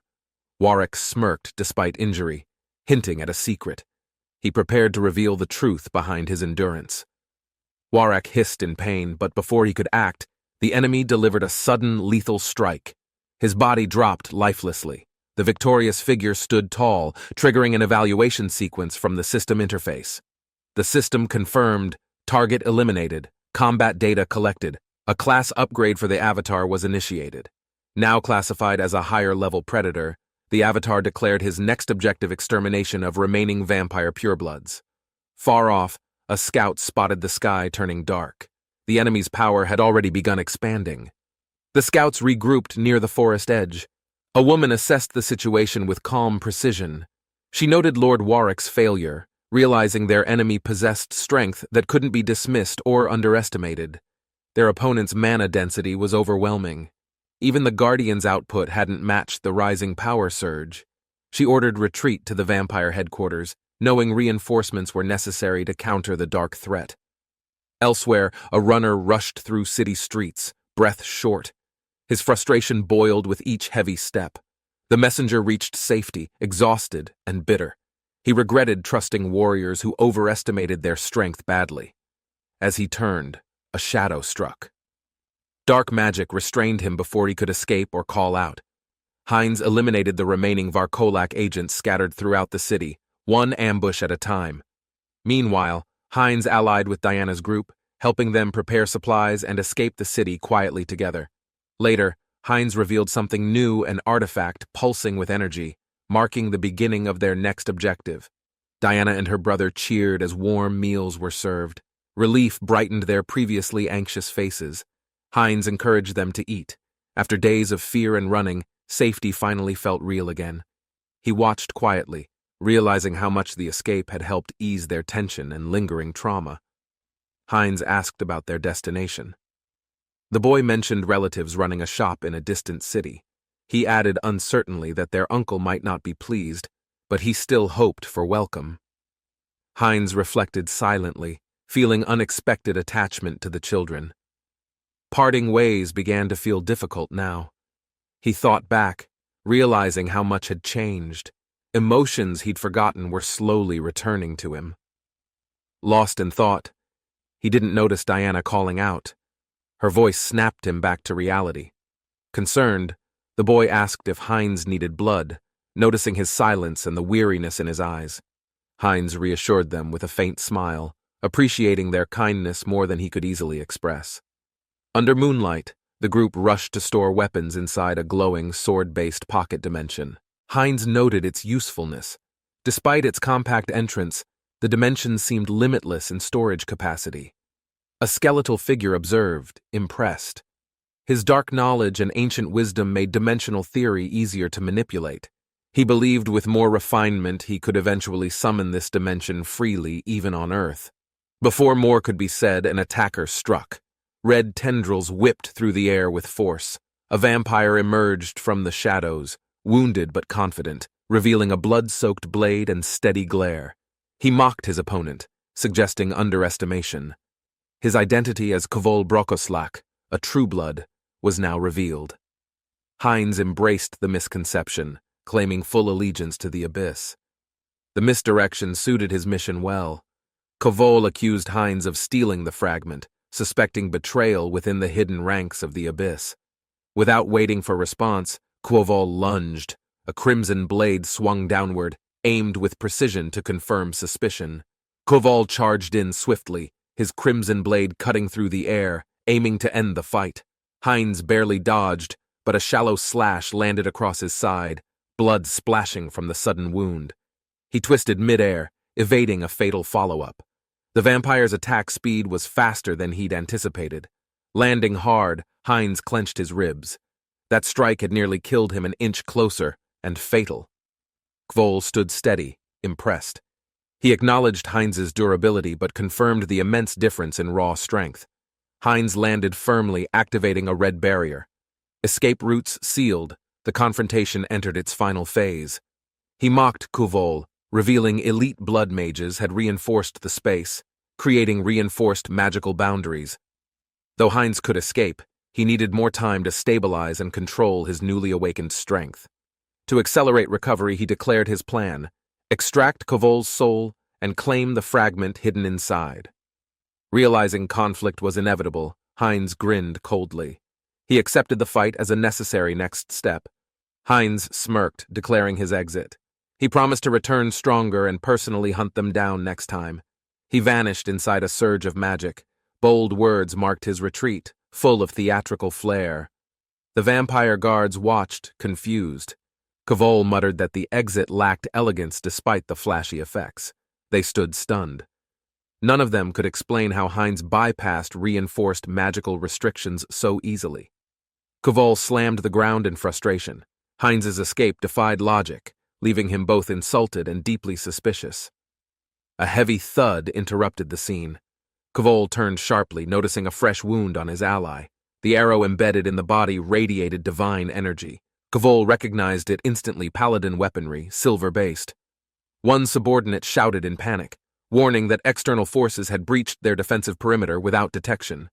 Kvol's eyes narrowed as he confirmed the worst. The Order of the Divine was advancing fast. He growled with frustration. The enemy's timing was precise, threatening everything the vampires had prepared underground. Kvol clenched his fist in rage, vowing to track Heinz down no matter where he hid. Elsewhere, morning light filled a quiet city. Birds chirped outside as time passed peacefully once again. Inside his room, Heinz cheered. He had escaped safely, his skeleton companion resting nearby without concern. Heinz recalled his dramatic line during battle, boldly announcing his name as death incarnate before enemies. Back in his room, the memory overwhelmed him. He cringed hard, covering his face in shame. Flustered, he kicked his blanket, unable to stop thinking about how ridiculous he must have sounded. He sat up in bed, confused by his actions, questioning his judgment and mental clarity. Still, Heinz smiled proudly. Despite everything, his plan worked, and he had performed better than expected. Xiongyan reflected on his choices. His words sounded noble, but he didn't feel like a hero. He tried to shake the thought away. Dwelling on meaning wasn't useful at this moment. Stretching his limbs, he guessed the recent mission earned him a hefty amount of karma points. He eagerly called out to the system, activating the karma shop with a simple verbal command. But as the screen appeared, his excitement faded. Something unexpected showed on the interface before him. After a brutal battle, Xiongyan accessed the karma shop, surprised by his accumulated total karma points. He recalled the large-scale war he triggered between vampires and dark mages, earning vast karma unintentionally. Calculating the benefits, he prepared for another upgrade, knowing this resource surge could unlock significant strategic potential. He spent 300,000 karma on skill upgrades, activating a powerful enhancement module within the system. The system granted him more summonable avatars, expanding his control and influence across multiple parallel dimensions. Xiongyan noticed a new sensation after upgrading. Something about the avatars felt deeper, more connected to him. He reflected silently. Perhaps his skills evolved into forms that no longer focused only on visible power. The system unlocked persona, a shell allowing avatars to express human emotions, mimicking their summoner's psychological state. With this, his avatars developed personalities shaped by his inner values, adapting fluidly to social interactions. For the first time, Xiongyan built real bonds through avatars, forming genuine friendships beyond simple combat roles. Xiongyan remembered the fight that changed everything when violence forced him into isolation and fear. 2 years passed in solitude, yet he'd recently built relationships and confronted danger without hesitation or retreat. He realized his detachment helped him act. To him, it all felt like just another game. Even after everything, he remained unchanged, still hiding in his room, away from real-life connections and sunlight. Though stronger now, Xiongyan quietly admitted the truth. His world remained virtual, and so did he. Xiongyan activated his ability, channeling the darkness within pain, anger, and years of silent frustration. He summoned Heinz, a powerful avatar, to absorb the toxic emotions buried deep in his mind. With a steady voice, he commanded Heinz to take every festering feeling he'd been too afraid to face. As Heinz vanished into the system, fragments of negative energy scattered, leaving the room strangely quiet. Xiongyan touched his chest lighter, clearer, steadier. For the first time in years, he genuinely felt better. Xiongyan wondered how Heinz would handle absorbing such intense emotions without breaking under their heavy influence. Heinz reassured him. Pain and sorrow barely affected him. He was built to endure psychological overload effortlessly. Xiongyan was surprised to hear himself speak differently, unaware of how the transfer had changed him. Heinz explained, "Avatars carrying emotions begin forming their own behaviors, shaped by the user's deepest thoughts." Confused, Xiongyan questioned the change. He hadn't expected avatars to evolve based on emotional synchronization like this. A sudden noise startled Xiongyan. He turned sharply, sensing an impact somewhere outside his room's window. Looking down, he saw smoke rising from distant buildings, another chaotic event unfolding inside the cityscape below. He dismissed it, assuming the Guardians would intervene. Lately, city incidents no longer felt personal to him. Xiongyan claimed detachment, believing it wasn't his problem until Heinz questioned his motive for ignoring approaching threats. Heinz's words made Xiongyan pause. Maybe it was more than instinct. Maybe he was avoiding responsibility again. Heinz stood silently as Xiongyan reflected, finally free from the emotional burden he had transferred away. Without those feelings clouding him, Xiongyan realized he wasn't indifferent. He was just afraid of confronting truth. He genuinely wanted to fight villains, but fear kept him frozen, hiding behind rationalizations and distractions. With society collapsing and villains spreading unchecked, Xiongyan saw his inaction contributed to the growing disorder. As Hines prepared for deployment, the energy around him surged. Xiongyan's resolve was no longer in question. Dark energy surged above the buildings, signaling yet another attack erupting under cover of nightfall. On the streets, agents responded quickly, frustrated by repeated ambushes now happening with increasing frequency and coordination. One operative shouted these criminals, once isolated, were now organized, executing plans with precision and group tactics. A mysterious figure observed the scene calmly, noting the mission's failure but unwilling to leave without progress. Eyes glowing, he prepared his next move, determined to extract value from chaos before vanishing into darkness. The masked figure summoned strange creatures, granting them purpose-silent agents hidden deep within the city's shadows. With authority, he commanded them to hunt targeting criminals, rebels, or threats hiding beneath society's surface. Elsewhere, unaware of the spreading menace, two men joked casually, treating danger like part of daily life. One lit a cigarette, handing it off mockingly while the other laughed, enjoying the moment carelessly. Behind their laughter, one of the summoned creatures watched quietly, already marking its first potential target. Outside a rundown shelter, tension grew. Residents braced for danger, trapped with nowhere else to escape. One resident insisted they stay calm. They had no means to flee or hide from what approached. Another, panicked and suspicious, accused him of lying. Trust was fraying under pressure neither could control anymore.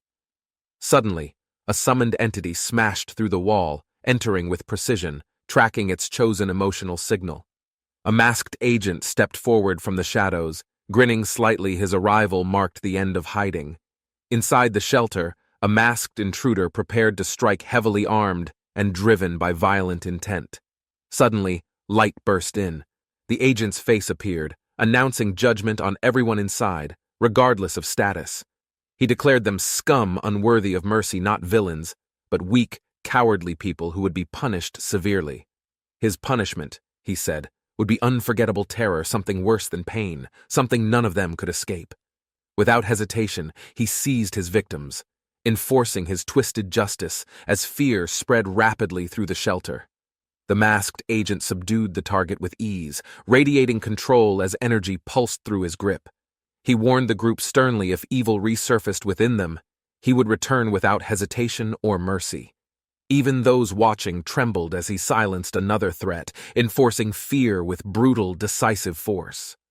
Cries echoed through the city's quiet night, buildings still and dark under the weight of intimidation. Grinning slightly, the masked agent acknowledged his progress, growing confident in the unfamiliar power now fully his. Surrounded by summoned scouts, the masked agent surveyed the skyline. His mission was far from complete. Raising his arms, he declared judgment on the city, convinced its corruption must be eliminated immediately. The masked man stretched his arms calmly, stepping over bodies left from his silent night raid. Surveying the alley, he smirked, satisfied he had spent all night eliminating criminal scum without mercy. He summoned the glowing eye of darkness. Gripping it tightly, it revealed enemies hiding in deep shadows. But he frowned.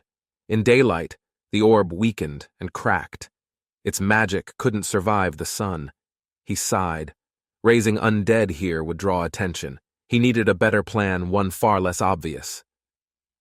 He released a flock of spectral doves, each enchanted to scan and report movement in real time. Above the city, they soared in silence, watching every alley, rooftop, and corner for subtle threats. Grinning, he muttered, "They're everywhere. They can detect heat, movement, and magical residue. That's it." The eye pulsed again, projecting avatars formed from energy, all linked, responding to the bird's alerts instantly. But far below, a cloaked figure observed silently, already devising ways to manipulate the avian detection system. A detection bird failed to scan the goblin den ruins. Something inside disrupted magical signal transmission. Within the den, failed test subjects remained undead goblins held in containment for magical behavior experiments. The sorcerer struggled to balance realism and infection. Weakening traits too far erased their contagious properties. Refining the spell, he initiated the final sequence, a high-risk adjustment to stabilize viral magical code. The caged mutant reacted violently, its corrupted form breaking free, a sign the infection finally stabilized successfully. After multiple failed trials, the necromancer reviewed his results. Progress was negligible despite endless spell revisions. Only one test subject remained alive. With limited resources, success was now absolutely critical to continue. The subject resisted violently, complicating the calibration. Stability required precise timing during aggressive physical behavior. He focused mana into the refined matrix, initiating the command sequence for viral magical control. This time, no rejection occurred. The energy stabilized in his palm, an actual functioning contagious spell was born. The spell latched onto the test subject. The caster watched carefully, monitoring the subject's transformation reaction. Released into the wild, the modified subject moved freely, its behavior seemingly normal to other nearby creatures. As it interacted naturally, the core concern shifted: could the altered magic truly transmit through physical proximity? Soon, the other birds began responding oddly, indicating the mana link had spread from the initial host. Observing the synchronized glow, the necromancer confirmed success. The modified spell had achieved functional, active airborne transmission. The necromancer observed calmly. His contagious spell worked. The animals now functioned as remote sensory extensions. One infected dove launched into the sky, scanning terrain rapidly while syncing magical signals back to him. With enhanced vision, the necromancer located a new threat. His targets were assembling near forest's edge. Archbishop Latius, leading a formation of clerics, sensed dark magic. He prepared to counter the corruption. Latius stepped forward with authority. Recognized by many, he was famed for purging undead with divine judgment. A knight reported findings to Liches. The suspects were unaffiliated with the immortal king's known forces. Latius remained concerned. The king's magic continued evolving. They needed new intelligence before it advanced too far. Suddenly, a divine artifact reacted violently, signaling proximity to forbidden magic spreading again somewhere nearby. A voice reached out. One of the saintess's messengers had received a divine transmission from her.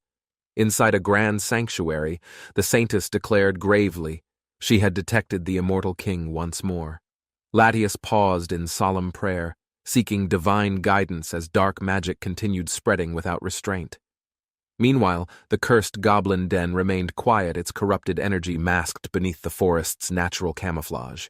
Inside, the necromancer activated a detection grid. If monsters appeared, his familiars would trigger immediate alerts. A red alarm blinked suddenly. He noticed abnormal positioning. Something disrupted the preset familiar surveillance network. Analyzing the field closely, he realized a foreign presence had interfered with his creature's natural behavior. The familiar scurried back nervously, but hadn't triggered any monster alerts. Something was clearly wrong. The necromancer realized the oversight. The creatures didn't sense monsters because the intruders were actually humans. A mounted squad approached swiftly. They had stumbled across the corrupted zone, now fully aware of activity. Panicked, the necromancer questioned their presence. Why had so many arrived near his hidden experimental zone? From above, one of his birds was shot down. The humans had prepared for aerial detection. An arrow struck down another bird. The knight declared their arrival ambush was no longer an option. Charging forward, the paladin invoked divine authority, promising no evil could escape heaven's judgment today. Holy energy radiated from his blade. The light magic disrupted the surrounding curse aura completely.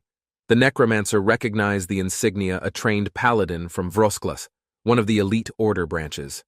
He knew this matchup was dangerous. Divine magic countered dark arts directly. It limited his spell options.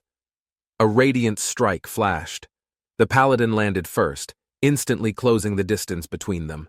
He knocked the necromancer to the ground, suppressing him before allowing any verbal distractions. With blade drawn and conviction firm, the paladin warned against manipulation through deception or stalling tactics. The necromancer grinned, unbothered.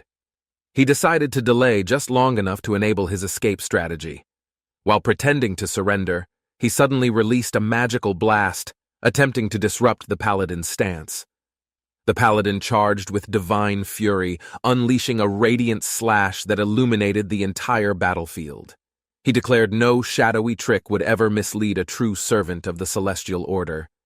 His sword struck cleanly, forcing the necromancer back with a piercing hit through magical defenses. Despite the pain, the necromancer taunted him, claiming even justice had been corrupted by divine hands. The paladin roared back anyone wielding forbidden magic was no better than the evil they claimed to fight. The necromancer gathered mana to retaliate, channeling dark energy for one final counterstrike. Suddenly, he sensed resistance. Something unseen was actively disrupting the flow of his spell. The interference intensified.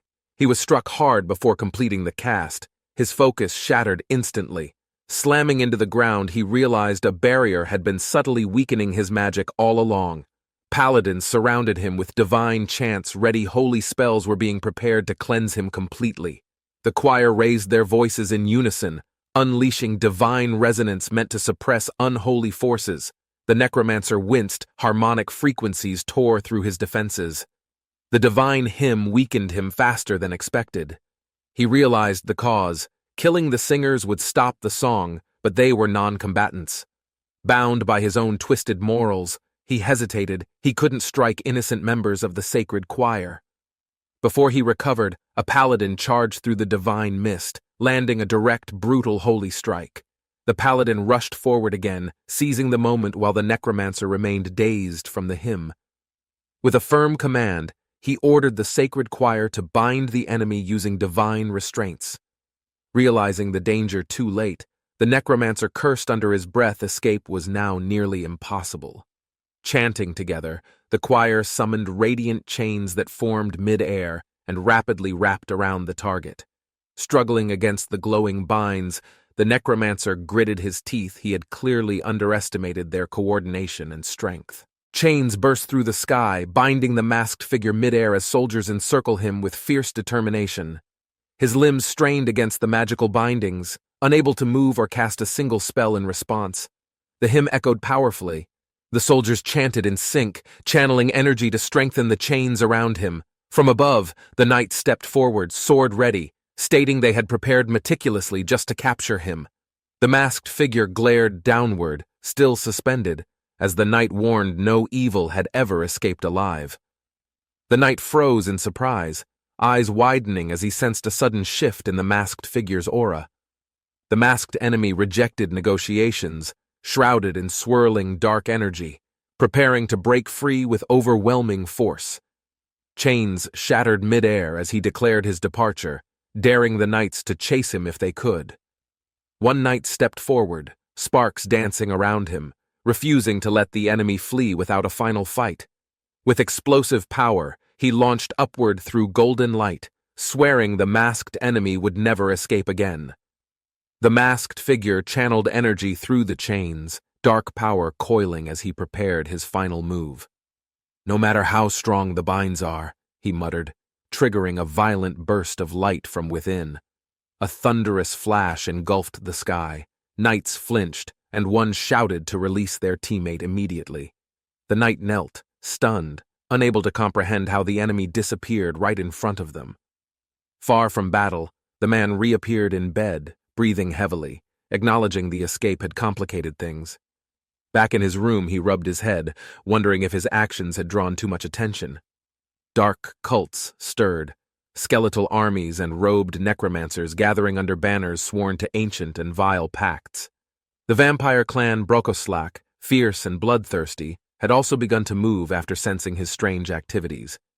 Even the Order of the Divine, proud and disciplined, viewed him now as a growing unknown threat.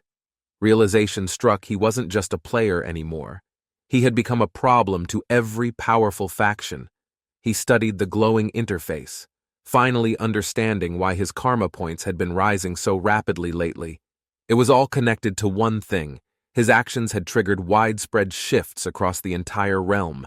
His growing reputation had started pulling unwanted focus from powerful entities watching every move he made.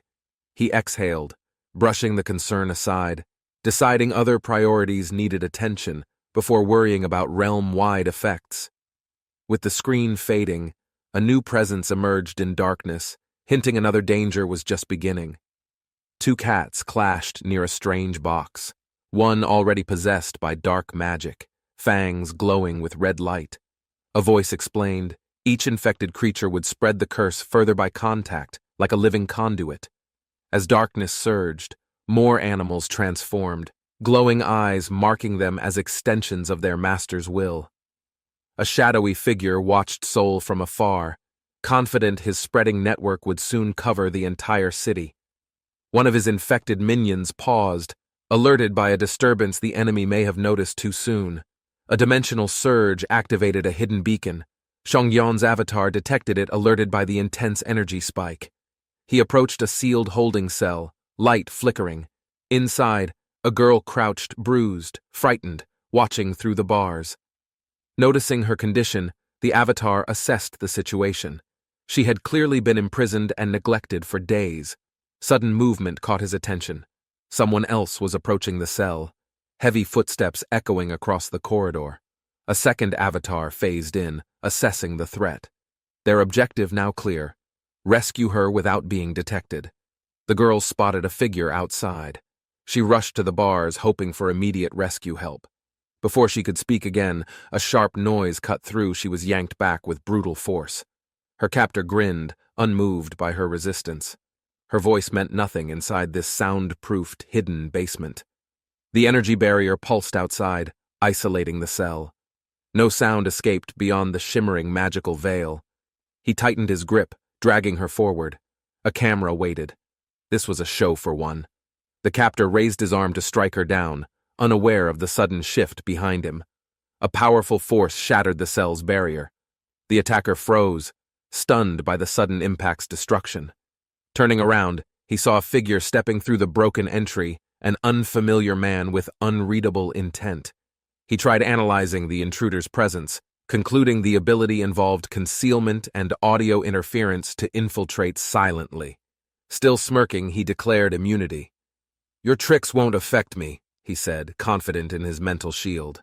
The captor tightened his grip, using the girl as a shield. His threat was clear lethal. He warned the intruder to stay back or face bloodshed. The girl trembled, her breath shaking. Without hesitation, the returner warped forward, breaking the distance instantly. His move shattered the captor's confidence.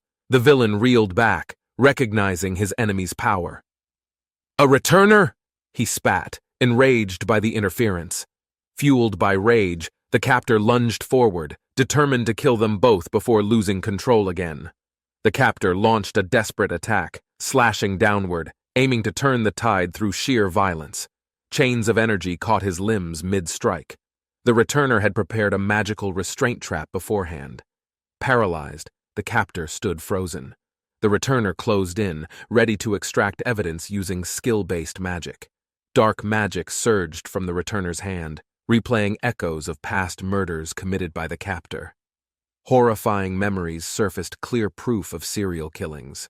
The returner confirmed everything without needing a single confession. The captor screamed in agony as the returner activated the execution seal directly through his skull. An energy surge overwhelmed his body. His flesh cracked as forbidden magic twisted his form violently. The returner halted. Rather than ending him, he shifted plans. Death would be far too simple. The corpse began to reanimate. The returner decided to repurpose him using forbidden undead transformation techniques. A dark ritual commenced, draining all blood to prepare the body for permanent necromantic conversion. The transformation completed. The serial killer's body now stood reanimated, controlled by dark necromantic energy. The returner issued commands. This new undead was now repurposed for labor, surveillance, and field operations. With the threat handled, he approached the girl. She was shaken, but physically unharmed and conscious. He promised protection and began initiating transport, preparing to move her safely away from the scene. Meanwhile, outside, reporters gathered. Flashbulbs burst as news of the incident spread through the media rapidly. Investigators reviewed surveillance and reports. The weapon matched recent murders tied to an active serial killer case. They confirmed dark magic was used.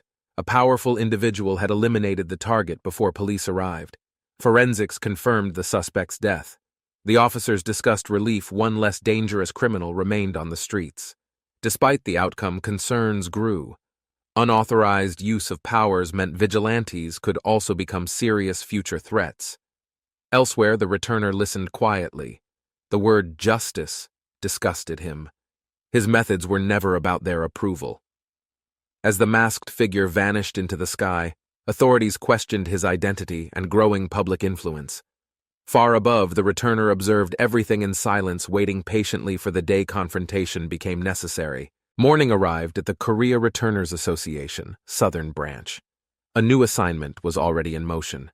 An employee entered the office, documents in hand. She hesitated slightly upon seeing the familiar sight. As expected, Miss Ji-yun was asleep again at her desk, unaware of the visitor's presence. Trying not to panic, the staff member urgently nudged her. The matter required immediate attention and action. Startled awake, Ji-yun yawned, confused.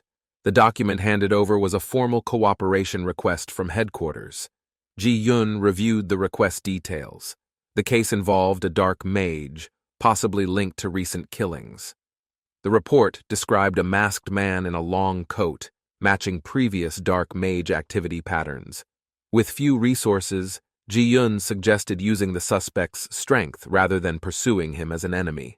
Her colleague objected, reminding her he was still a murderer, not someone to be treated lightly. Ji-yun pushed back. If controlled, his abilities could be redirected. Recruiting him might benefit the association. Annoyed by the argument, Ji-yun flicked her colleague's forehead, ending the discussion without further debate. He flew backward dramatically, shouting in frustration about wanting to fight villains directly instead of debating paperwork. Outside, he stretched in the sunlight, expressing how satisfying it was to punish evil firsthand. He clarified his stance: direct punishment was fine only for major criminals like serial killers or worse. His mood shifted to focus. There was still work to do, including following new investigation leads. Back at Nerve, Xiongyan finished his tasks. His next priority lay in the other world. He activated his avatar again. A new chapter began, episode 14, focused on unfolding events in another realm. Elsewhere, a man cried out for loved ones. He searched frantically, overwhelmed with panic and grief. Nearby villagers watched him. They reassured him that his children were safely waiting inside the town hall. Xiongyan's avatar quietly observed. The man's concern felt genuine, and the people around seemed honest and kind. Xiongyan's avatar returned the children safely. The grateful father expressed his deep thanks without hesitation or pride. One of the children stepped forward shyly, thanking him with sincerity and tears held in place. Overcome with emotion, the child hugged him tightly, overwhelmed by gratitude for the reunion and rescue. Xiongyan comforted him, promising he'd return. He urged the boy to stay safe and responsible meanwhile. The boy, sniffling, admitted concern. He had sensed something different about Xiongyan's behavior and demeanor recently. Xiongyan reflected on recent changes in behavior, wondering if they were linked to his avatar's traits. He realized emotional fragments he suppressed were transferred into Heinz, turning him more expressive and approval-seeking. Meanwhile, another avatar, Heinz, became calm and precise, likely shaped by stealth missions and manipulative assignments over time. A child asked about his next destination. Xiongyan paused, unsure how to answer with certainty. He looked toward the church tower, hinting at movement forward. His journey still had many turns. The capital city of Talaria stood tall. It was the heart of the Talia kingdom. Xiongyan arrived with purpose. He had only one reason for coming to this powerful, well-guarded city. Talaria was home to the Divine Order and housed the realm's largest, most influential holy sanctuary. Carefully avoiding attention, Xiongyan slipped through alleys, ensuring his presence remained unnoticed among civilians and guards. Activating a new strategy, he summoned his fourth avatar, a new persona prepared for the upcoming mission. The fourth avatar materialized, Heinrich. His mind and memory-related skills made him an ideal undercover operative. With enhanced physical abilities, Heinrich's body was optimized for stealth movement, evasion, and precise combat execution. Disguised, Heinrich entered the sanctuary. A priest handed him an offering token, assuming him a new convert. Heinrich listened calmly as the priest welcomed him and encouraged spiritual commitment to the light's teachings. Suddenly, a greedy man appeared his loud entrance. An overflowing gold pouch broke the sanctuary's solemn atmosphere. The man poured gold before the altar. His intent was clear, absolute devotion in exchange for power. He declared his wish to serve the Lord fully and become a paladin guided by faith. Heinrich internally reflected. His previous clones embraced darkness undead, dark mage, vampire, all tainted by forbidden paths. This time would be different. He resolved to earn respect by wielding light, not fear or shadows. The priest acknowledged his intent warmly. The offering was accepted, and his transformation had formally begun. Impressed by his dedication, Sir Marco proudly declared he would personally train Heinrich as a paladin. An elder protested the decision, warning that donations alone should not grant strangers access to sacred roles. Marco laughed confidently, explaining that training would naturally expose any false intentions or corrupt personalities over time. He challenged Heinrich directly, asking if he was ready to prove his sincerity through paladin trials. With a bold smile, Heinrich answered without hesitation, masking deeper intentions beneath his composed outer demeanor. Exhausted and furious, Heinrich gritted his teeth. The intense training had pushed him past his limits. He dodged falling weights, narrowly avoiding injury. He shouted in disbelief at the absurdity of it all. 1 month into training, he questioned everything. His expectations of noble discipline were completely shattered. Instead of wisdom and honor, the Paladin order was filled with shouting, sweat, and extreme muscle obsession. Instructors screamed encouragements, demanding more reps. Around him, shirtless trainees pumped iron like battle-hardened fanatics. Heinrich screamed as he barely blocked another impact. The brutal training never gave a single pause. The instructor yelled at him. His concentration was slipping and he'd forgotten the prayer requirement again.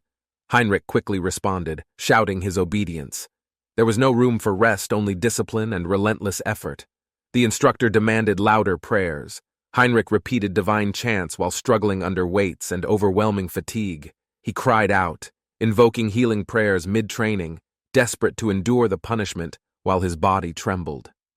Heinrich lifted alongside another recruit, muscles strained. The instructor shouted encouragement, demanding another rep immediately. He recalled the doctrine enduring pain during prayer could strengthen one's divinity through faith and sacrifice. Though skeptical, Heinrich admitted the method worked, but the toll on his body was becoming noticeable. Nearby, another trainee embraced the pain joyfully, begging for harder hits to fuel divine growth. Heinrich stared in disbelief as others flexed, praising divinity through bodybuilding. This order was clearly unorthodox. From above, instructors observed Heinrich's progress.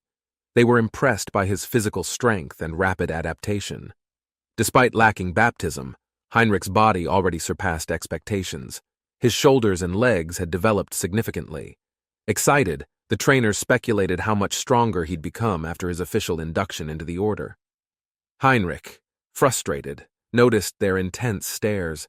Surrounded by overly enthusiastic men, he questioned everything about this place. Xiongyan stood drenched in sweat, his body aching from the punishing training that started every single morning.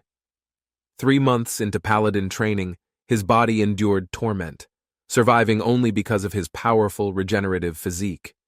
Each session pushed him beyond limits. Strength and endurance replaced fear and weakness once rooted in his soul.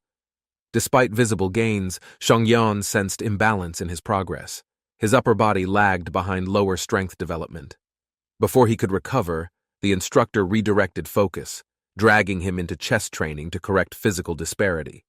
Xiongyan struggled as the instructor intensified training, forcing him into yet another exhausting, back-focused workout session. Muscles burning and breath heavy, he tried to keep up, but could barely lift his arms anymore. Frustration peaked. Surrounded by overly enthusiastic warriors, Xiongyan snapped, rejecting their relentless demands for more strength building. He stepped outside the training hall, mentally drained, realizing he hadn't rested properly in several exhausting days. His friend reminded him that others pushed him harder only because they believed in his rare potential. The returning expedition arrived at the academy gates, their expressions serious after what seemed a difficult mission. Rumors quickly spread among students. Someone mentioned a paladin drew their blade against a boy named Heinz. Xiongyan realized the conflict wasn't random. That same paladin now stood before them, leading the returning group. He pieced it together. The entire expedition wasn't for monsters or treasure, but secretly to locate Heinz. In the cathedral, a priest addressed new recruits, revealing a divine summons connected to Heinz's mysterious fate. Due to urgent events, the church advanced the recruitment ceremony earlier than the usual 6-month interval. A list was unrolled, and students were ordered to come forward the moment their name was called. Confused murmurs spread. This ceremony was rare. Xiongyan suspected the sudden change had a much deeper reason. He realized the paladins were desperate for aid to locate the rumored heir of the immortal king. Though unexpected, Xiongyan saw opportunity. Participating might accelerate his plans and give him valuable time-saving advantages. Xiongyan reflected silently on the persona system, his secret strategy to strengthen and synchronize his mental framework. His thoughts were interrupted as the priest called the next name, Max Weronane, stepping forward without hesitation. Max pledged his loyalty before the altar, swearing to abandon magic and live by divine commandments. The baptism ritual began. Max's mana was drawn away, replaced by glowing divine energy from above. Though each candidate's blessing varied, the ritual granted new strength beyond mana, linked directly to divine favor's magnitude. A radiant light burst across the hall, signaling the divine response to the sacred baptismal ritual. The stronger one's faith, the more powerful the divine acceptance, enhancing the paladin's future potential greatly.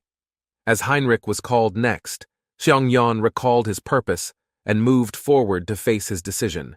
He resolved to join the paladins, believing this role aligned with his larger mission and training needs. Until now, he had only used Mind Hub to suppress distractions, not to unlock its full capabilities. As the divine ritual began, Xiongyan realized he could reverse the Mind Hub's typical emotional filter. Using persona, he activated a mental overlay, artificially inserting the feeling of unwavering faith into himself. He planted the emotion of loyalty toward Heinrich, preparing for the exact moment his mana would drain. With perfect timing, he used Mind Hub to erase every trace of doubt hidden deep inside. Now, only genuine faith remained in his energy, just as the high priest began drawing his mana. Drawing from his avatars, Xiongyan gathered every bit of their mental strength through synchronized internal alignment. He focused his intent with precision, channeling the combined power directly into his projected faith for Heinrich. The high priest sensed the surge, stunned by the overwhelming force radiating from Xiongyan's spiritual output alone. Unable to contain it, the divine current exploded outward, filling the room with brilliance and pressure instantly. The blast left a visible impact. All present were shaken by the intensity of Heinrich's divine resonance.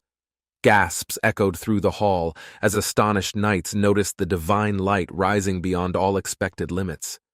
The radiance from Xiongyan's baptism climbed high, reaching the divine statue's head, a sign of rare approval.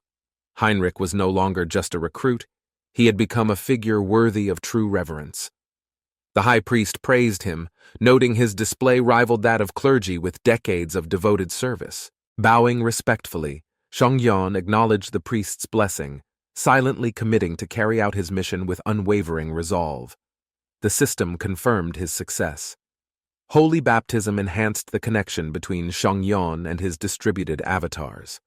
He acknowledged his divine power limit, relieved his artificial display of faith had not been exposed immediately. Despite his calm exterior, he suspected something wasn't right. Perhaps someone or something had sensed his deception. He reconsidered the Order's beliefs. Their god resembled a structured mechanism more than a traditional spiritual entity. Still, during the ritual, he felt something react deeply when his thoughts were completely open and vulnerable. As the ceremony concluded, Xiongyan sensed the divine presence respond not with rejection, but subtle amusement. He realized something powerful had acknowledged him. It might continue watching his actions from this point onward. Determined to avoid suspicion, Shonghyun promised himself he would wield this borrowed power carefully and with purpose. Elsewhere, frustration grew. Despite months of effort, their search for the immortal king's successor had yielded nothing.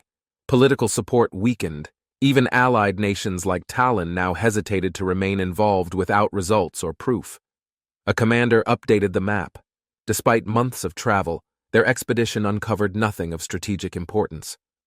Archbishop Latius explained that their failure gave the Kingdom of Talon political leverage against the Order. With resources drained and no results, he ordered Sir Tuscan to disband the expeditionary unit immediately. Sir Tuscan acknowledged the command, weighed down by the truth they were surrounded and severely outmatched everywhere. Left alone in silence, Tuscan asked himself the hard question. What options were even left now? Tuscan turned at the noise, spotting armor clashing. His thoughts interrupted by a burst of training sounds. He recognized the movements. These were newly appointed paladins, young but already engaged in serious sparring routines. One trainee found a gap in his opponent's stance and quickly lunged forward to exploit the opportunity. But the other reacted late, taking a clean strike. The pain stunned him mid-stance and disrupted balance. With no hesitation, a punishing blow landed on the attacker's face, stopping the assault in its tracks. Heinrich landed the decisive blow, ending the match. Cheers followed as his victory was officially declared. A system notification appeared. His repeated efforts unlocked a new skill, Paladin's combat technique, enhancing his foundation. He resolved to merge his natural regeneration with divine force, pushing his limits with calculated self-inflicted damage. Others noticed the tactic. They speculated Heinrich got hit deliberately to stimulate growth and recovery synergy. Alone again, Heinrich reflected. Progress wasn't enough. He needed more power, more edge, before time ran out. Sir Tuscan interrupted the group with firm steps. His gaze scanned Heinrich's stance without speaking immediately. He acknowledged Heinrich's progress, but declared it premature to claim full mastery as a proper paladin yet. Tuscan saw Heinrich's reaction and continued reminding him that true strength came with awareness of one's limits. With sincerity, Tuscan offered guidance, promising to personally train Heinrich until he reached true paladin-level skill. A recruiter from the Roselia Grand Guard approached the villagers, seeking someone capable and willing to serve. The armored knight turned swiftly, surprised, but intrigued. He hesitated, his heart torn between duty and home. Without delay, the recruiter ordered him to follow. The knight barely had time to gather his thoughts. They stepped onto the glowing teleportation circle. The knight whispered a quiet goodbye, unsure what lay ahead. He looked up, determined. "Yes, sir," he said, as light engulfed him and the world changed. A blinding flash tore through the sky as the teleportation spell transported them across vast distances instantly. The knight opened his eyes, stunned. Towering buildings shimmered around him. He'd arrived at the Grand Guard. The officer beside him explained its legacy, the heart of governance and might within the entire kingdom. Inside the Grand Hall, a noblewoman awaited them. She greeted the recruits with grace and commanding presence. Humbled, the knight bowed deeply. Gratitude filled him. He'd finally reached the place where heroes are truly forged. Determined, he stared forward. This time, he'd rise above doubt and become someone worthy of respect. His mission was clear. Continue the legacy left behind by the hero known as Light Genro. Meanwhile, a cloaked man watched the city below, whispering a vow to protect silently and unseen. He leapt rooftop to rooftop, unseen by crowds. His fight would be waged from the shadows. Back in reality, the main body reviewed progress on Nightso, tracking each clone's journey and daily report. He landed silently, analyzing gathered intel. The teleporting rings yielded clues, but many answers still escaped him. Despite progress, critical data remained hidden. He wondered who the mysterious speakers the villains mentioned truly were. Suddenly ambushed, he defended swiftly. Their screams revealed they belonged to several factions, not one group alone. Knowing time was short, he retreated. He'd return later. This mission required deeper strategy and careful infiltration. Under moonlight, he moved unnoticed. The next lead waited among civilians, and he'd blend in perfectly. Wearing a disguise, he avoided surveillance. Selling teleportation rings openly would alert powerful enemies watching closely. He targeted a hidden dealer near Gameland, a known hub where risky items could move unnoticed. Inside, the low-lit parlor masked illicit dealings. He entered confidently, aware this was a calculated gamble. Rather than delay, he initiated the exchange, offering rare items obtained from recent missions and encounters. The broker evaluated the goods silently. This was no ordinary trade. What he carried had serious consequences. He emptied a pouch of rare coins, the spoils taken from dismantled underground trafficking networks. The broker instantly recognized them, currency used by the breakers, a notorious ring recently crushed by unknown force. Word had spread fast about a masked figure targeting criminal groups. Everyone feared crossing his path. The broker, now convinced of his seriousness, gave quiet approval and revealed a hidden passage below. Without hesitation, the agent slipped through the back door, ready to explore what secrets lay beneath Gameland. He entered the basement exchange room, where secret deals were handled far from the public eye. Rather than cash, he proposed a different arrangement. His goals required leverage, not just liquid currency. The masked dealer paused, intrigued by the idea of barter. Bartering here wasn't common, but possible. He asked what the masked agent truly wanted, curious if it was information, access, or gear. Confidently, the agent raised one finger. He demanded something rare, a winning lottery ticket for future influence. He narrowed his eyes, already calculating the safest way to move money under his real identity. A lottery win provided clean funds, untraceable by enemies monitoring financial systems for suspicious activity. The dealer warned him of the cost. Tickets weren't cheap, authentic ones had high black market value. Unfazed, he demanded 3 tickets total. He was preparing for contingencies beyond his current assignment. The broker paused. That request exceeded payment received. He couldn't fulfill such a deal without further compensation. He retrieved a glowing object from his robe, rare and potent. It shimmered with compressed spatial energy. Opening it revealed gold bars. This was his counteroffer, pure, clean, and impossible to trace or match. The dealer stared in awe. Devices like that, holding wealth across dimensions, were nearly unheard of. He reached for the device, curious about its origin, unaware his question crossed a line. The agent cut him off coldly. He wasn't there to talk, only to make a deal. Impressed by the offer, the dealer agreed to the trade and quickly began processing the exchange.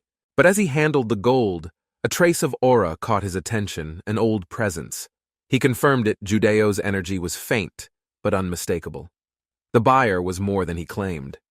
Still, the masked agent kept it professional. Future deals depended on mutual benefit, not personal suspicion. Outside, he held up his winnings, genuine lottery tickets. Now, clean funds were finally in hand. He crouched near the street, mask on, reflecting how inefficient it'd be to visit every time. Still, the city's air wasn't bad. Occasionally, stepping outside his network helped him observe the results. Just months ago, traffickers ruled these streets. Now, people walked freely, unaware how close danger once lurked. He saw families laughing, workers chatting. Their safety was his work's outcome, a silent victory he embraced. Suddenly, a voice interrupted his moment. Someone had noticed him, someone who looked too curious to ignore. The agent turned quickly, sensing hostility. His instincts told him this wasn't an ordinary passerby encounter. The stranger smirked and approached casually, but his eyes held intent. This was more than curiosity. The agent stayed alert. Accusations followed. Being called a vampire wasn't random. Tensions spiked in the air. The man stepped closer, voice low but confident. He wasn't just accusing, he was revealing his own nature. With red eyes flaring, the stranger confirmed it. He was a vampire too, and he wasn't hiding. His heart raced. That man's aura pulsed unnaturally. Something about him wasn't human, he was otherworldly. A vampire, not from Earth. He needed to escape fast. This encounter could spiral into something deadly. But somehow, words poured out. He introduced himself, shocked by his own lack of restraint. He panicked. This wasn't natural. Why was he revealing details? Was the man manipulating his thoughts? The vampire smirked knowingly. "A fresh returner," he said, confirming suspicions. He already knew too much. He handed over a card marked with an insignia. It belonged to an Earth-based vampire organization. His mission was to find returners, newly awakened vampires, and invite them into the fold for protection. Surprised, the agent hadn't expected vampires to operate in organized cells, but survival clearly demanded unity. The recruiter hinted at something deeper. There was more, something that needed to be seen, not told. He pressed a key fob. "Come see it yourself," he said, nodding toward the arriving car. She watched from the shadows as the red car stopped. Tonight's mission was finally in motion. While pretending to make a call, she discreetly activated the tracking device hidden in her sleeve. Her team regrouped near the bookstore, already in position to intercept their target without raising suspicion. He parked the car in a dim alley, glancing at the strange graffiti with suspicion. As the heavy door creaked open, two masked men guided him into the unknown hallway inside. One explained that vampires had a strength level, measured by something called the vampiric factor. Behind old relics and skulls, crimson vials shimmered, filled with essence used in the evaluation ritual. A glowing magic circle appeared. The cloaked figures surrounded Shangyon to begin measuring his latent power. The robed figure scowled. Something about the ritual setup and the masked leader's behavior felt dangerously suspicious. Stepping forward cautiously, he reassured himself that escape was always an option if things escalated too far. A faint energy shimmered from the skull. He instantly sensed it. Dark magic was present, active and rising. But it wasn't just dark magic. Sorcery, curses, and alchemy combined in one chaotic magical blend. His mind reeled. Such complex sorcery hadn't surfaced since the returners began appearing 2 decades ago.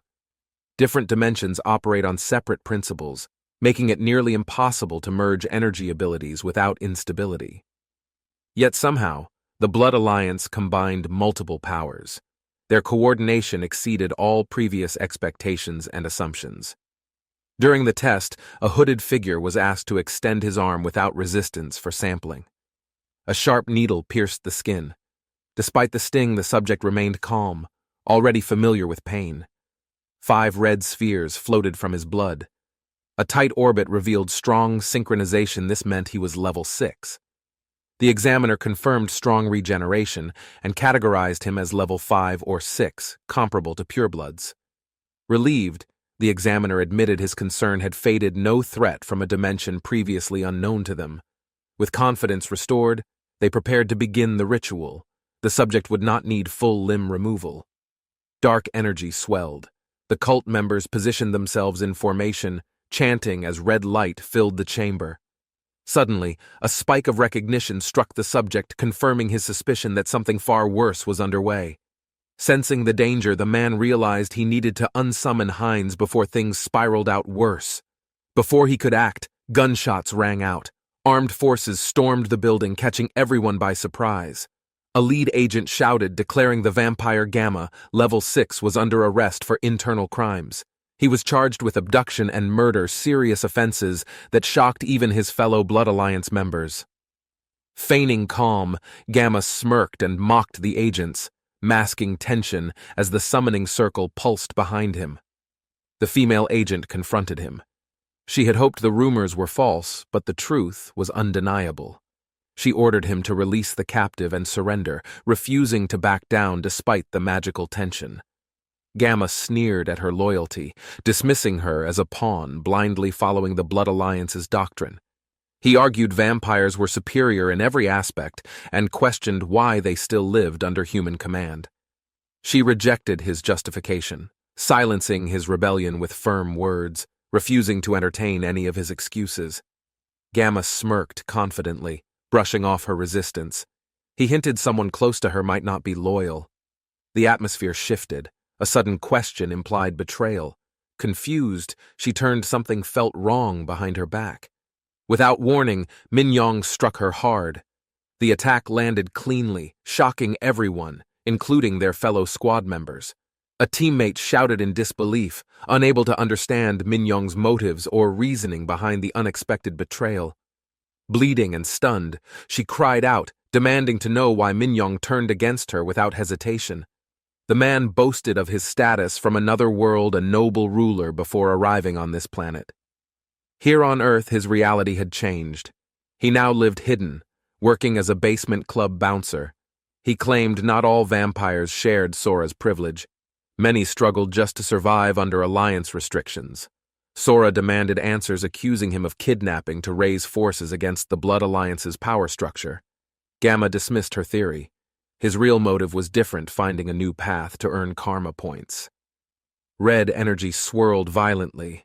The transformation ritual had begun. Something unnatural pulsed through the restrained vampire's body. Sora's eyes widened. She feared the worst, asking if Gamma had broken the sacred vampire taboo. Gamma mocked her concern. He revealed the missing vampires had been sacrificed to fuel his twisted experiments. Sora demanded answers. Was Gamma trying to create another berserk vampire, the same threat they once survived? A hidden observer overheard everything, alarmed by the word cannibalism. The truth behind berserk vampires was horrifying. As blood magic intensified, it began corrupting the mind, twisting reason and identity beyond normal recovery. Those who succumbed to corruption became berserk vampires, mindless, bloodthirsty threats feared across every major region worldwide. Gamma reassured the subject, claiming their research allowed safe removal of emotional chaos from vampire blood. He sneered cruelly, stating the victim wouldn't die but would instead become a valuable experimental ingredient. Suddenly, something shattered within the ritual. The magical circle cracked, hinting at a disruption no one expected. The subject's body surged unnaturally. The blood sphere's power wasn't just for testing or binding anymore. Gamma confirmed the sphere's new function. It could transform any target into a pill with no harm. One of the men demanded results, reminding Gamma of his promised reward in return for his risk. Gamma casually agreed. He tossed the promised sphere over without hesitation, confident in his end of the deal. With a hungry look, the man opened his mouth and swallowed the blood sphere without questioning further. The transformation triggered violently. The vampire's eye glowed red as power surged uncontrollably through his veins. He roared as his muscles expanded and cracked, losing stability. The blood magic overwhelmed his control instantly. He marveled at the strength. This, he declared, was the true power of consuming others like him. Craving more, he lunged for Sora. His mind clouded by obsession, addiction replaced reason almost instantly. Grabbing Sora, he begged for more victims. Gamma calmly observed, knowing exactly how far the madness spread. Gamma casually stepped back, giving orders to keep the girl restrained and calm for just a moment. Sora struggled against his grip, but he mocked her, feigning politeness while tightening his hold. Weakened, Sora pleaded for the ritual to stop. Her fangs trembled, blood trickling from her lips. Gamma listed the types of vampires, captured 2 purebloods and 4 lowbloods, analyzing the blood's origin and worth. A new vampire entered, intrigued by Gamma's success. He wanted to test dimensional blood's effects himself. A cloaked figure erupted from a magic seal. The ground trembled as stunned enemies turned around. The skeleton mage emerged confidently. He praised their concealment magic but mocked their poor overall defense strategy. Skeleton soldiers rose beside him. He declared full control, no one would escape without his express permission. Gamma and the others panicked. He warned them not to scatter or they'd be eliminated separately. One enraged vampire clenched his fists. Unwilling to run, he prepared to fight whatever threat appeared next. The vampire charged with fury, unleashing a devastating blow that shattered the air around his target. He screamed violently, leaping straight toward the cloaked skeleton mage with the intent to kill instantly. The mage calmly analyzed his movements, noting that this subject's transformation showed a rare adaptive mutation. Curious, the mage questioned whether all vampires from other dimensions displayed such unpredictable physical characteristics. Before the attacker could land, the mage's staff swung down with force, striking his chest directly. The vampire lunged again. The mage barely moved, noting it was another problem of managing unstable transformations.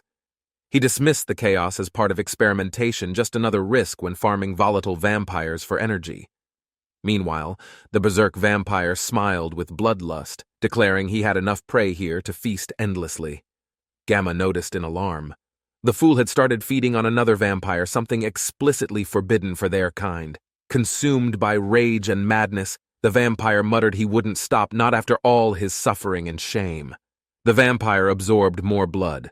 The corruption intensified. The observer noted it affected the target's mind directly. The mutated vampire suddenly froze. His body began reacting. He screamed, sensing a strange energy emerging from within. With a violent crack, his body adapted. Their vampiric genes weren't breaking, they were evolving into something stronger. A system message appeared.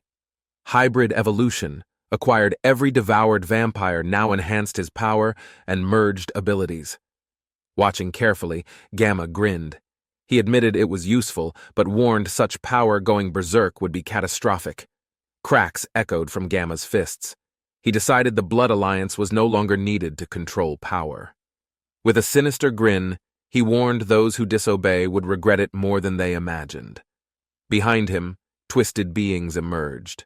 Gamma vowed any challenger would be devoured like the rest before them. His mutated hand began trembling violently as a strange energy overtook his body, signaling a new transformation. Collapsing to the ground, he endured excruciating pain while the surrounding corpses marked a deadly confrontation's aftermath. A system alert notified him. He had absorbed a vampiric trait and unlocked the hybrid evolution ability. The new skill allowed him to scan targets, analyze their biology, and understand their strengths instantly.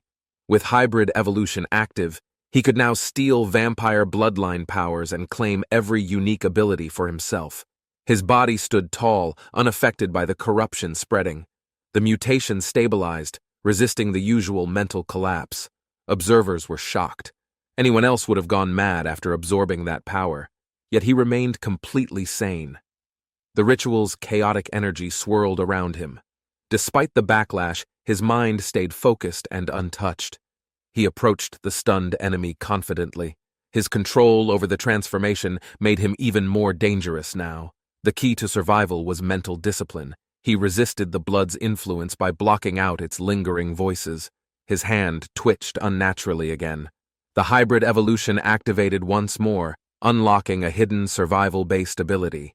He gained the skill, Shroud, designed to erase his presence and mask his movements from detection entirely.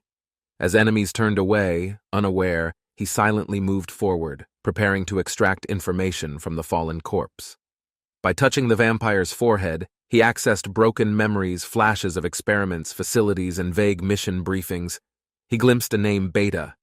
It was connected to the Skybreakers and their secretive tech development plans. The enemy leader collapsed, defeated. The battlefield was stained in blood after the clash with the Alliance. His victory left questions what consequences would follow after confronting and disrupting the Blood Alliance's secret operations. Far from the battleground, a speeding car cut through the quiet city under the night sky. Inside, a girl awakened in confusion. She realized someone had taken her while she was unconscious. Panic struck as she recognized him. Furious, she lashed out, demanding answers for his betrayal and plans. Inside the speeding vehicle, she explained the sudden appearance of a masked vigilante that disrupted everything. She introduced herself as Soren Jin, expressing gratitude for the rescue, unaware of his true intentions. He stared silently. Unsettled, her voice and face were oddly familiar, stirring vague fragments of his memory. She asked about the Blood Alliance conflict. He confirmed it was an internal power struggle between factions. He explained, the extremists had kidnapped an ally. He led a team to investigate, but something went wrong. They completed their mission, confirming the extremists' goal. Now they only needed to report everything back. But he sensed something deeper. The extremists weren't alone, they had protection, connections within the highest ranks. The girl asked about his background. Calmly, he told her to skip formalities and speak freely.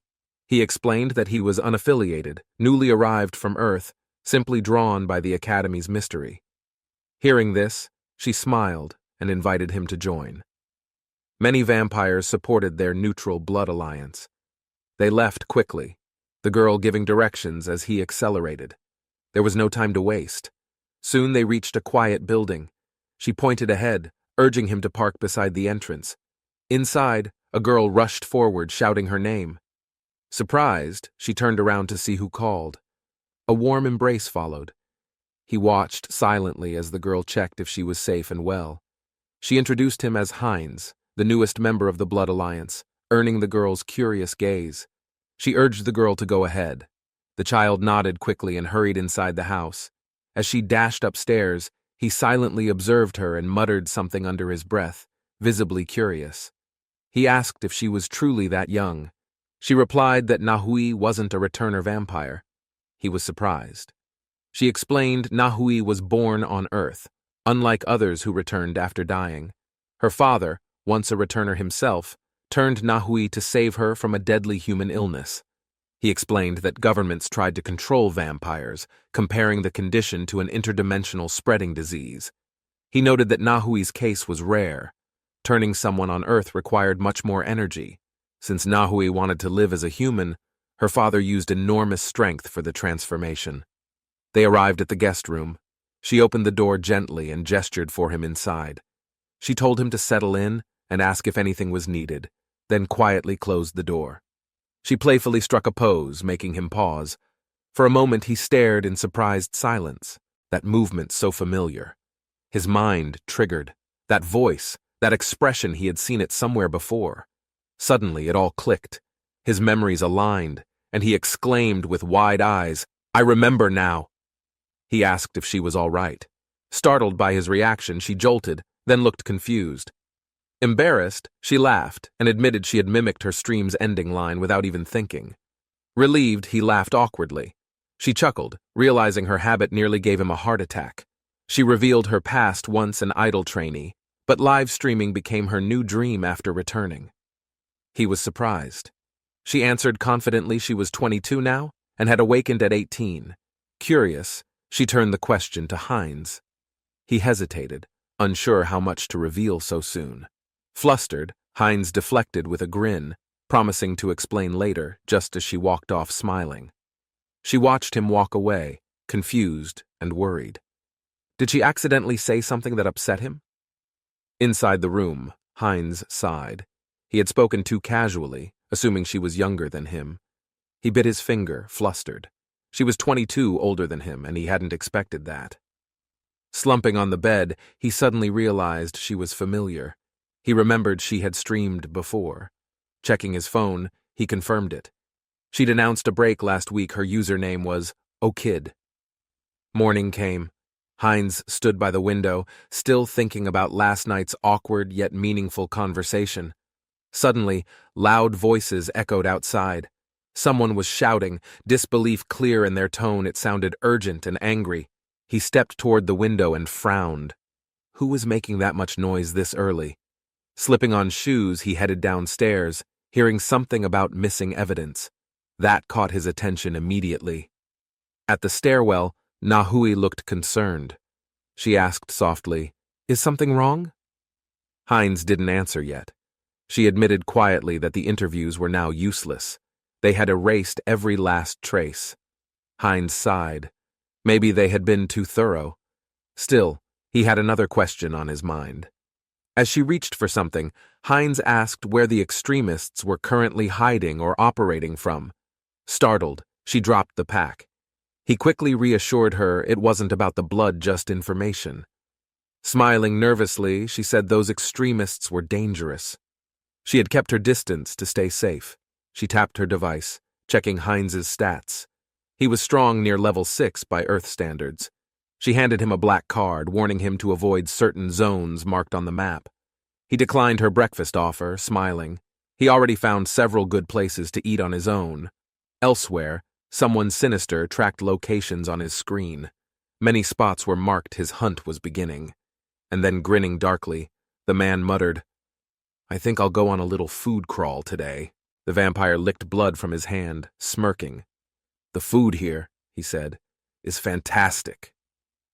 The room was a bloodbath. Bodies lay sprawled, lifeless, and silence followed the brutal feeding frenzy. A wounded man coughed, glaring weakly. He called the vampire a bastard, clinging to fading strength. He vowed vengeance. His clan would track the killer down and wipe him from existence completely. Unfazed, the vampire waved mockingly. "Oh, really?" he said, smiling as if it were a joke. He activated a stolen ability, rendering surveillance useless. It was how he always covered his tracks. The security system's vision failed instantly. The building's defenses were compromised without anyone noticing the breach. After confirming no evidence remained, he moved to eliminate the last witness and tie up ends.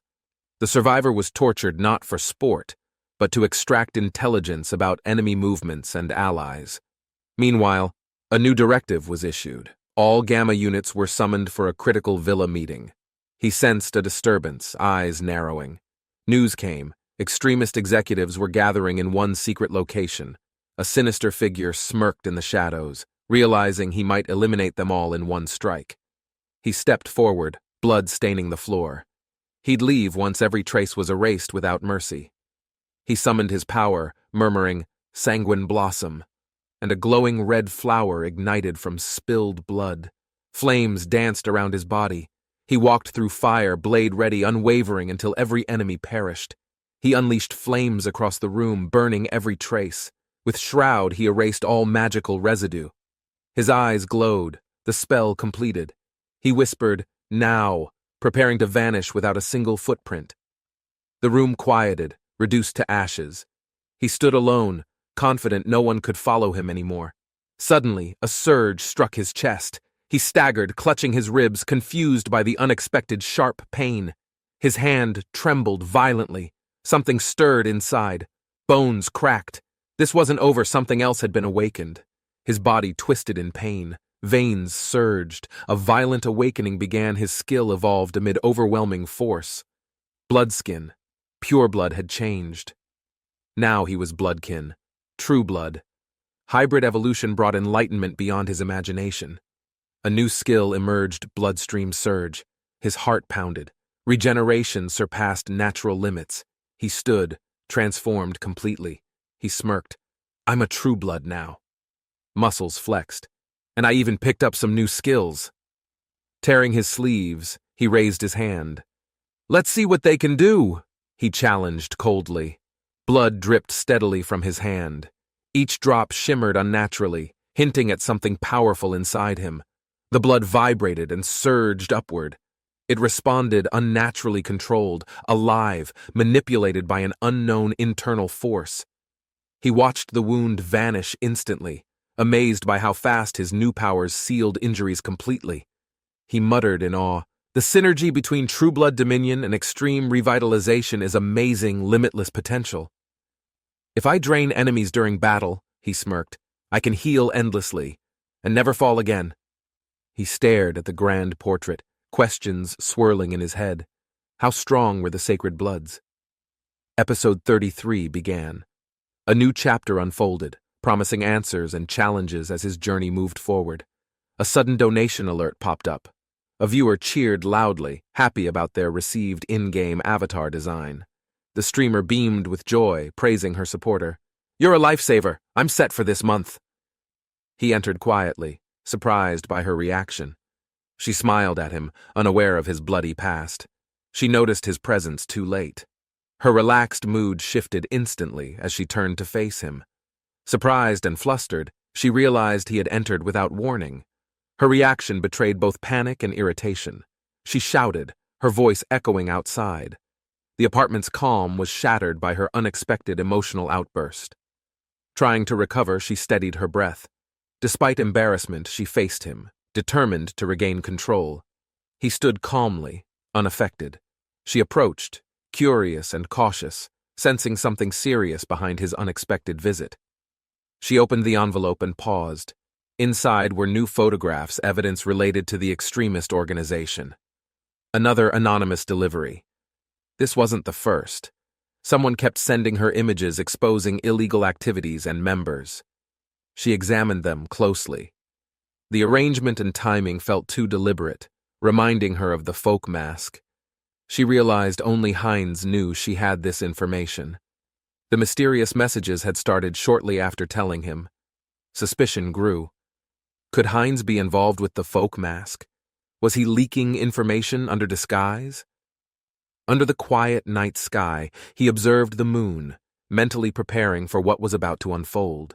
From the rooftop, he located the target building. It was the rumored meeting place of executives. He activated his enhanced vision ability. A red glow surged through his eye, scanning for hidden traps. Magical readings confirmed it. The entire building was shielded by a dense blood barrier to prevent intrusion. His scan pierced through. On the first floor, several figures sat, clearly gathered for something important. He gripped his mask tightly. The final moment had come. No more waiting, only direct action remained. His command was clear. They would strike now. No more watching. Tonight, they would end everything. With swift momentum, he leapt toward the building, crashing through its defenses with precise magical force. Landing flawlessly, he scanned the room. Combat stance ready, he warned his foes to prepare themselves. But the room was empty.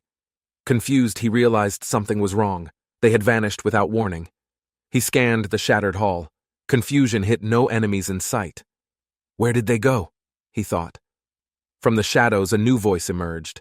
The enemy had been expecting someone else, now intrigued instead. Dark figures stepped forward. One smirked, deciding to kill the intruder anyway, despite not knowing him. He prepared for battle, moving fast. No hesitation, only swift reaction to the enemy's intent to fight. The group discussed him calmly, curious.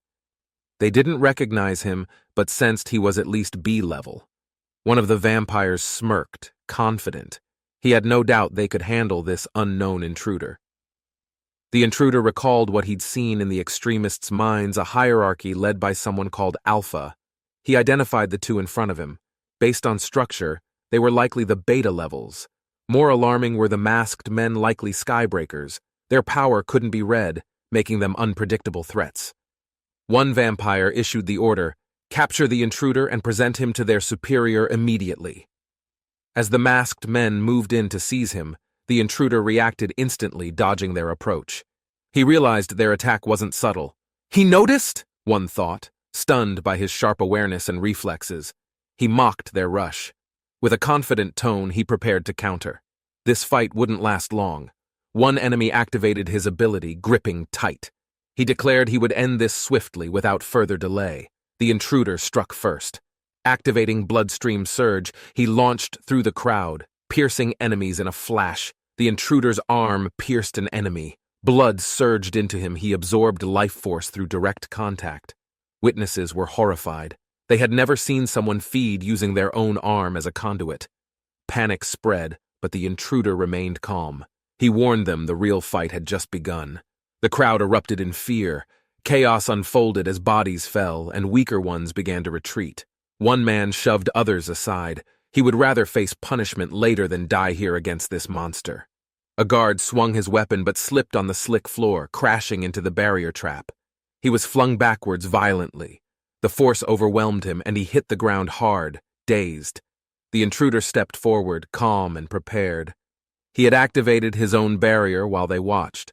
He announced the beginning of his counterattack. This wasn't an ambush, it was a planned confrontation. With a twisted smile, he declared it openly. This was now a fight to the death. The masked elder lunged forward, activating the sealed field. No one would leave alive, no escape possible. He struck fast, piercing two enemies at once. Blood splattered. The others backed away in shock. One of the elites fell, defeated. The other cursed under his breath, surprised by the outcome. He trembled. "Who is this guy?" His expression twisted. This wasn't normal for any low-tier vampire. His mind raced. No known level 6 or 7 fighter had ever shown power like this. While they hesitated, the intruder advanced, silent and focused. There was no time left for doubts. One of the betas launched a fierce strike, blade aimed straight for the intruder's chest. Anticipating damage, he activated his defense skill, Hardened Skin, turning his body into a temporary shield of steel. The attack landed, but didn't break through. He was surprised, realizing the blow had been fully blocked. The intruder grinned, summoning red energy. "Blocked it? Fine." His power flared. He was done holding back. His eyes gleamed. Power surged through his limbs. With a snap, he prepared to escalate everything. Finally gave way. The beta staggered, shocked. His trusted defense failed for the first time in close-range combat. He couldn't match the intruder's strength or speed. The fight's outcome was turning against them fast. Guards charged in, desperate to protect Beta Woni. Panic spread as they saw their leader fall. The intruder faced them without fear. His power surged. "You think you can stop me now?" The intruder's strike pierced another attacker cleanly. His movements were relentless, showing no signs of slowing. Beta Woni panicked. His mid-tier warriors were useless, taken down instantly. The threat level was rising fast. He realized the intruder's arms were occupied. This was his chance to counter before it was too late. With a shout, he lunged forward. Anger fueled his next attack. He aimed directly for a fatal blow, but the intruder twisted fast. Woni's blade missed its mark and instead, blood spilled from his own wound. The intruder struck again, quickly reversing control. Woni was caught off guard and couldn't react in time. Blood drained from Woni's body. The intruder absorbed it calmly, healing his injuries with every drop. Not only did it restore him, it amplified his strength. With each fight, he became more dangerous. He smiled darkly, energy swirling. A new ability had awakened. He had now gained invisibility through battle. Woni looked around, stunned. The intruder had vanished before his eyes, completely undetectable from the room. He reappeared behind Woni, invisible until the last second. With a precise strike, he ended it. Woni fell to his knees. The final blow landed. The intruder whispered, "Right here, checkmate." A new chapter began. His skills evolved mid-battle. The power he gained surpassed all earlier limits. Sanguine Miracle was born, merging Sanguine Blossom and Bloodstream Surge into one devastating vampiric core ability. He stood over the fallen, sensing the change. His new strength pulsed through every step he took. After gaining control of his new abilities, he began casting blood powers faster with increased precision. Another vampire recognized his behavior feeding on allies. It confirmed suspicions. He wasn't just strong, but Berserk class. His unique power came from consuming his own kind, making him an outlier among all vampires. The intruder remained unmoved. His focus stayed on dominance, ignoring moral judgment from enemies he intended to kill. Provoked by the intruder's growing threat, the remaining vampire stepped forward, ready to retaliate without holding back. The intruder countered swiftly, sending his opponent crashing across the hall, blood spilling with brutal efficiency. Activating his upgraded skill, Sanguine Miracle, his eye glowed. A wave of energy surged through his body. Empowered, the opponent launched forward again. His speed increased, trying to land a decisive blow before retreating. But the attack failed. He was blown back mid-charge by the overwhelming force radiating from the intruder. Despite the pain, the vampire stood again. Rage overtook reason as he prepared for another reckless assault. The vampire's defense shattered. His bones cracked from the impact, leaving him unable to retaliate any further. With no hesitation, the intruder delivered a final slash, ending the fight with precise and lethal force. The observers watched in disbelief. None had expected the Folk Mask's ally to be this powerful. Realizing the danger, a commander ordered immediate action. They needed to kill the intruder before it escalated. Two masked men activated a glowing orb, a powerful magical weapon prepared to eliminate high-threat enemies instantly. The masked attacker launched the orb's energy. It sped toward the target with intense magical force. The elder intercepted the blast mid-air, analyzing it briefly. His calmness showed full control under pressure. With little effort, he dismissed the magic. Not worth studying, he thought, unimpressed by the attack. Watching their best move fail, the enemy soldiers panicked. Despair filled them. These intruders were far too strong. One of them turned to flee, realizing survival was impossible. Escape was now the only option. As one tried to flee, a soldier intercepted him violently, refusing to allow anyone to escape. Staggering in pain, the captive realized this wasn't a random order. He was being sacrificed deliberately. The attacker declared the sacrifice was for the Skybreakers, demanding total loyalty in exchange for freedom. Suddenly, space warped around his arm. The survivor noticed someone nearby was manipulating space intentionally and precisely. From afar, the elder observed quietly. Something had shifted. He recognized the technique and began analyzing. The masked man activated a spatial gateway, escaping instantly, abandoning his allies without hesitation or warning. Observers noted his retreat. Despite his rank, he fled alone, proving himself a coward and poor leader. The elder stepped forward, surrounded by blue energy. He mocked the failed attempt to manipulate his retreat. A strike landed on him, magical energy colliding. He quickly sensed something different. It was laced with a curse. He grimaced, recognizing the threat. Determined, he vowed to dismantle the curse's magic layer by layer. The elder declared his dominance. His energy surged, casting dread across the battlefield. He embodied lethal intent. He hurled his weapon into the sky. A devastating force descended, cracking the earth upon impact. The fleeing soldier narrowly escaped. Panic showed on his face. He hadn't fled far enough from the zone. Barely avoiding death, he realized the spatial barrier was massive. Escaping its edge was pure luck. He caught his breath and refocused. He had survived, but now needed a strategy to strike back. The escaping soldier was seized. His limbs shook caught before he could vanish again into the shadows. The elder calmly approached. He'd hoped to delay, but couldn't risk the man fleeing once more. Gripping the man's head, he activated his psychic technique, a direct method to extract hidden information instantly. The soldier panicked. He wasn't just restrained, his mind was being forcefully entered, his thoughts exposed. Dark energy surged. The elder demanded answers. "Show me," he growled, prying open layers of suppressed memory. As the elder accessed the soldier's mind, a powerful surge stopped him, triggered by a memory safeguard. He identified the reaction immediately. The Skybreakers had placed advanced protection to shield internal secrets and knowledge. Moments later, he found himself drifting through a void. He realized he'd entered a mind realm. A projection greeted him, an avatar of authority. The being acknowledged his unexpected arrival with composed curiosity. The elder analyzed the figure, then spoke. He recognized this wasn't just any guard, it was their leader. The green entity confirmed his identity. With calm authority, he invited the intruder to join their cause. The elder rejected the offer and shifted focus. He questioned the organization's true goal and motivation. The entity answered directly. The Skybreakers wanted freedom for returners and a world ruled by their kind. The elder mocked their ambition, calling it bold for a group he assumed had only formed recently. Correcting him, the entity revealed their deeper origin. The Skybreakers had been preparing in secret for years. The elder demanded answers. His calm demeanor faded as the realization of the mastermind's role took shape. His voice rose, accusing the figure of coordinating every coordinated assault launched by the Skybreakers so far. Suddenly, a system alert triggered.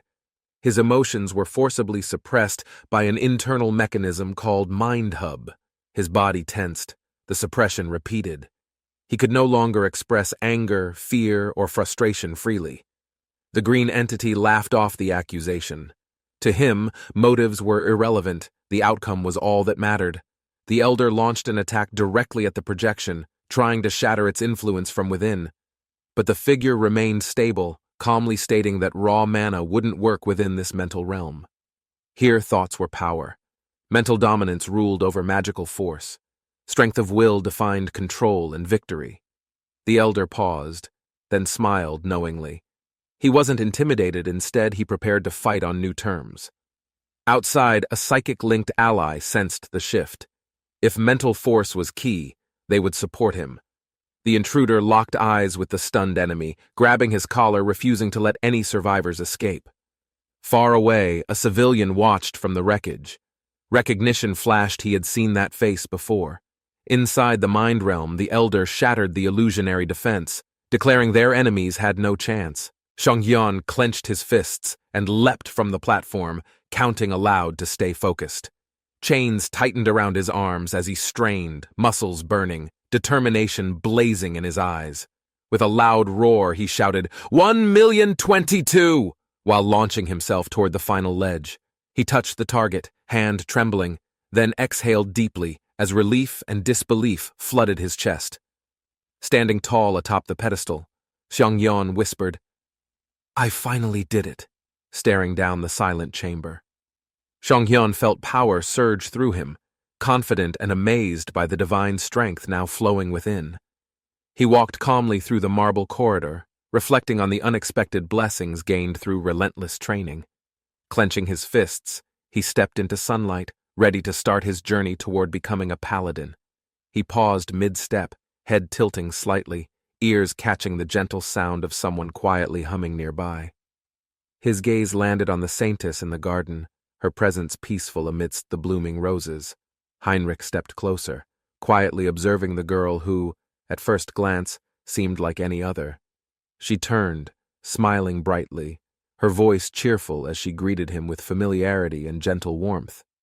He blinked, slightly stunned by her glow, her divine aura impossible to ignore even in casual conversation. He greeted her politely, then asked curiously what had brought her alone into the garden. Her gaze sparkled as she explained, "I was just watching the ladybug in the garden." Heinrich remained silent for a moment, surprised by how calmly she observed him and his presence. The saintess's eyes widened in realization, her voice rising in joy as she addressed him excitedly.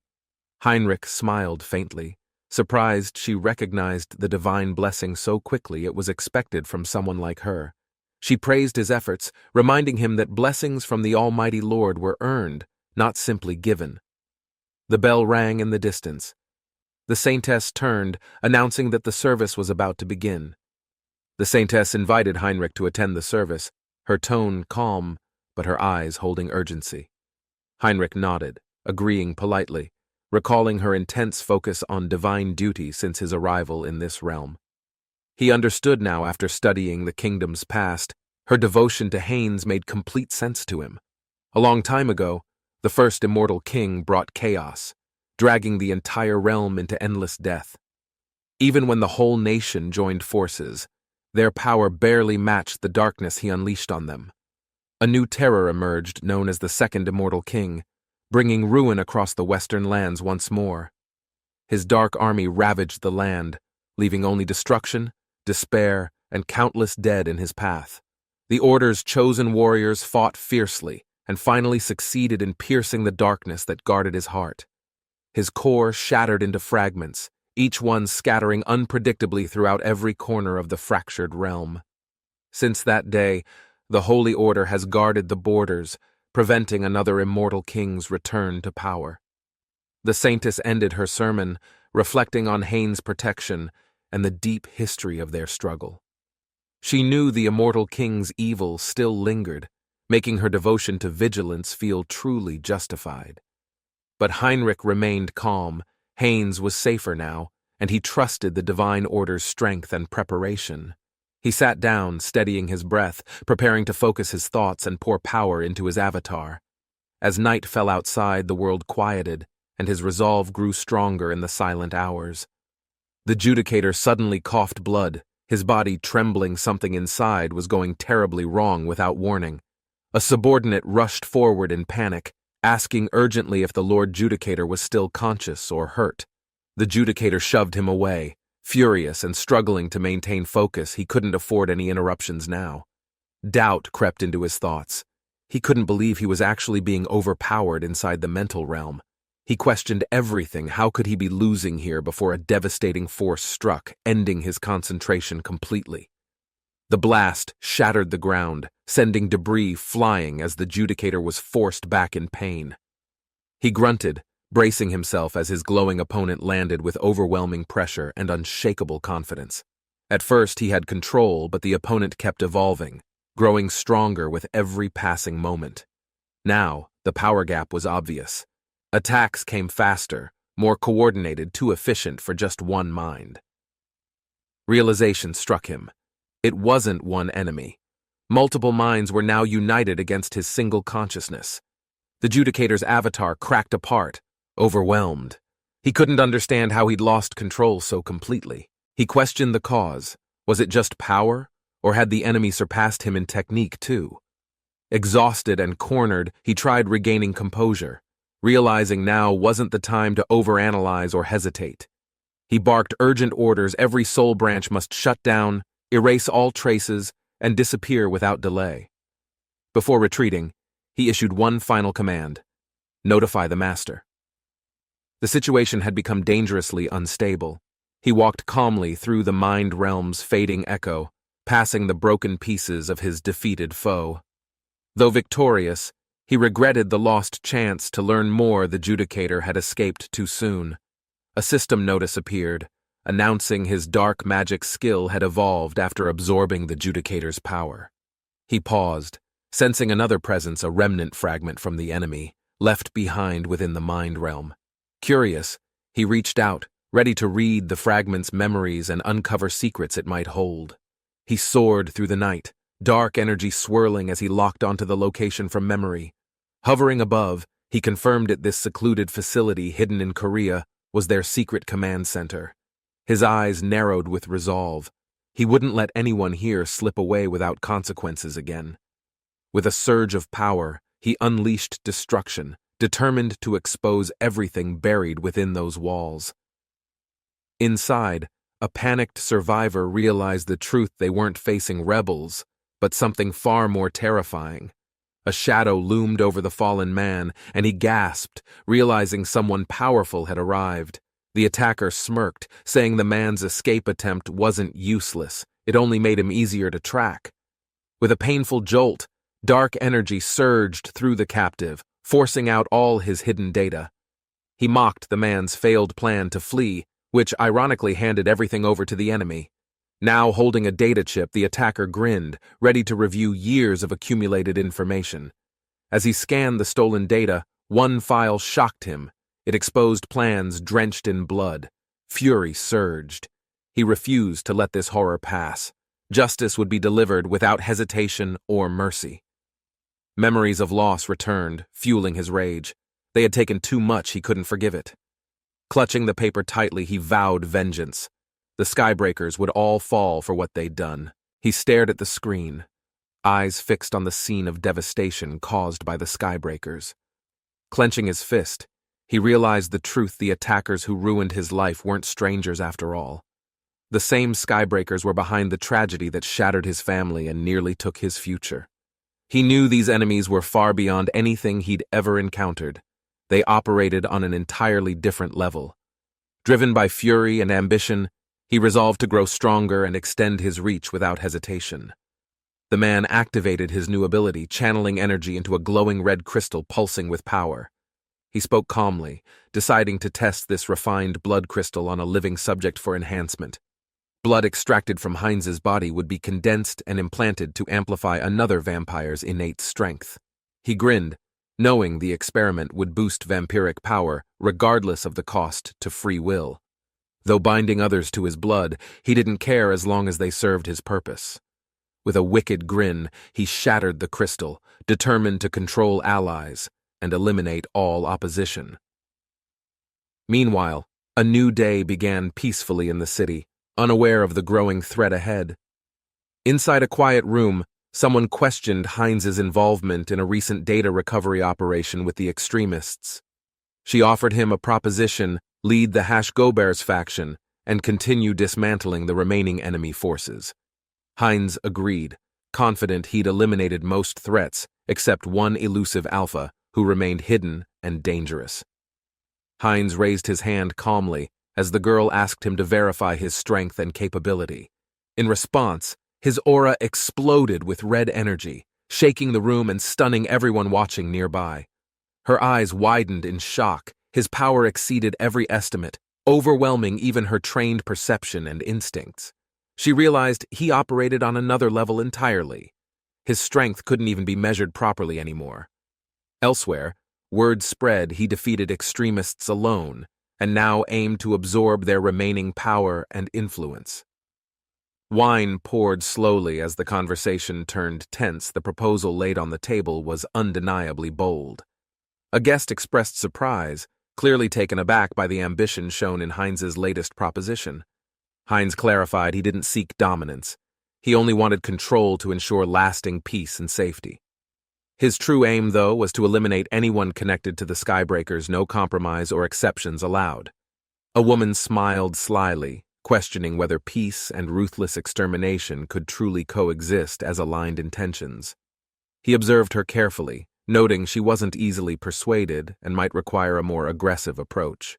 Quietly, he decided that if words failed, he wouldn't hesitate to use force to sway her. But before he could act, she responded confidently, surprising him with unexpected composure and certainty. He questioned her calmness. What gave her such assurance to accept his dangerous terms without hesitation? Her answer came smoothly. Eyes glowing with certainty, she trusted no one more than she trusted herself. The girl interrupted firmly, volunteering to act as the neutral link between the two factions. He accepted her role calmly, though it was clear she didn't fully agree with the arrangement. They shifted focus to logistics, ready to plan how the extremist remnants would be absorbed effectively.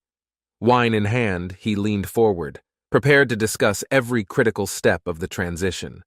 Her smile deepened as she revealed the true purpose laying the groundwork for the new centrists. He raised his glass confidently, declaring his intent to lead the new faction rising from chaos. This, he said, would be his first move to eventually control the entire Blood Alliance. That night, under moonlight, she was instructed to remain still. Any error could ruin what followed. Nervously, she agreed and steadied herself, understanding the weight of what was about to happen. With grim focus, he stepped forward. Energy pulsing, he gave the order. It was time to begin. She gasped sharply as the blood crystal was embedded, pain flashing through her chest instantly. Power surged. She could feel the strange energy activating inside, reacting violently to her body. The crystal's influence spread quickly, heating her blood and pushing her heart into overdrive with intensity. Her bloodstream accelerated, and her body started to change, flesh adjusting, strength building from within unnaturally. Bones cracked and muscles stretched as her physique was forcibly enhanced beyond normal human limits. She gasped, overwhelmed by transformation, her senses sharpened, strength surged. It truly felt like a rebirth. Her body felt unfamiliar, yet powerful. Every movement was effortless. She knew she had changed forever. He observed calmly, noting her enhanced state. The blood crystal clearly delivered the results he expected. Curious, she asked what came next. Was there a new mission or title awaiting her? He declared her the founder of a new clan, signaling the rise of the new league. He pondered the next step, deciding the new clan's name must reflect their unique transformation. She realized all vampires enhanced with the blood crystal carried the dominant traits of his lineage. He grinned, embracing the truth they were no longer ordinary vampires. They had evolved into something new. He named them Heterosis, declaring their rebirth and unity under a powerful, evolved vampire identity. With a piercing gaze, he warned the remaining extremists, Heterosis would bring swift and total judgment. With Heinz's condition stabilized, he leaned back, satisfied, but he knew it wasn't nearly enough.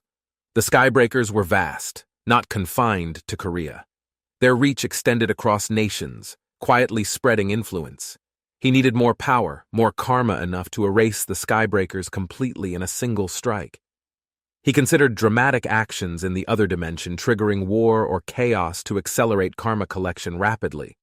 Just then, his thoughts were interrupted by a sudden realization or warning. He urgently shouted to stop. He jumped up, shaken by the thought starting war would endanger too many innocent people. If chaos was necessary, he had to find a way without involving others in the crossfire. Frustrated, he tossed aside a fantasy novel, doubting such clean strategies even existed in reality. Then, while cleaning, inspiration struck. He froze, realization dawning. There was one way he hadn't considered yet. He grinned wide, eyes on the book. He'd revive the Demon King Haynes as the threat. The Demon King Haynes, once fiction, would become real, a terrifying symbol to rally global change.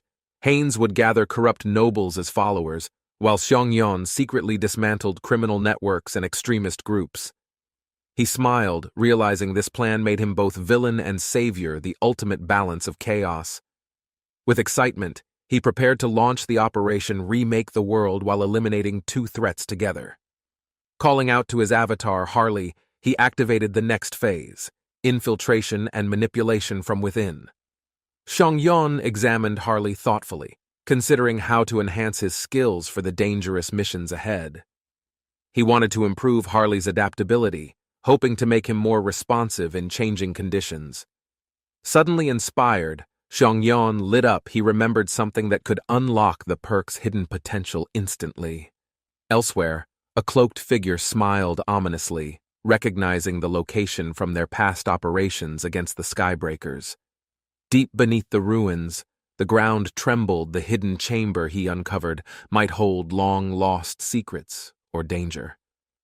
The hidden chamber led to an ancient lab, still running with strange green lights and preserved tanks. He recognized the setup instantly. They had been transplanting body parts from demons into human subjects. Chimeric experiments lined the walls, failed results, twisted shapes, but something inside those failures caught his attention. One tank contained a perfect specimen, an entity that survived multiple fusions and adapted even further. As steam hissed, he whispered the truth aloud. It had absorbed dragon blood and still evolved. He grinned behind the mask, holding the red vial. His greatest experiment was finally ready. The creature roared to life, power surging. He would now become the ultimate biological weapon, unstoppable. Leaves rustled as footsteps approached through the bushes. Someone was coming quiet, slow, and alone. A cloaked figure stepped into the rain-soaked courtyard. He sighed deeply, burdened by silent, unspoken thoughts. A young woman noticed him and asked softly, "Is something wrong?" Her gaze lingered, visibly concerned. Sir Heinrich appeared beside her, holding an umbrella.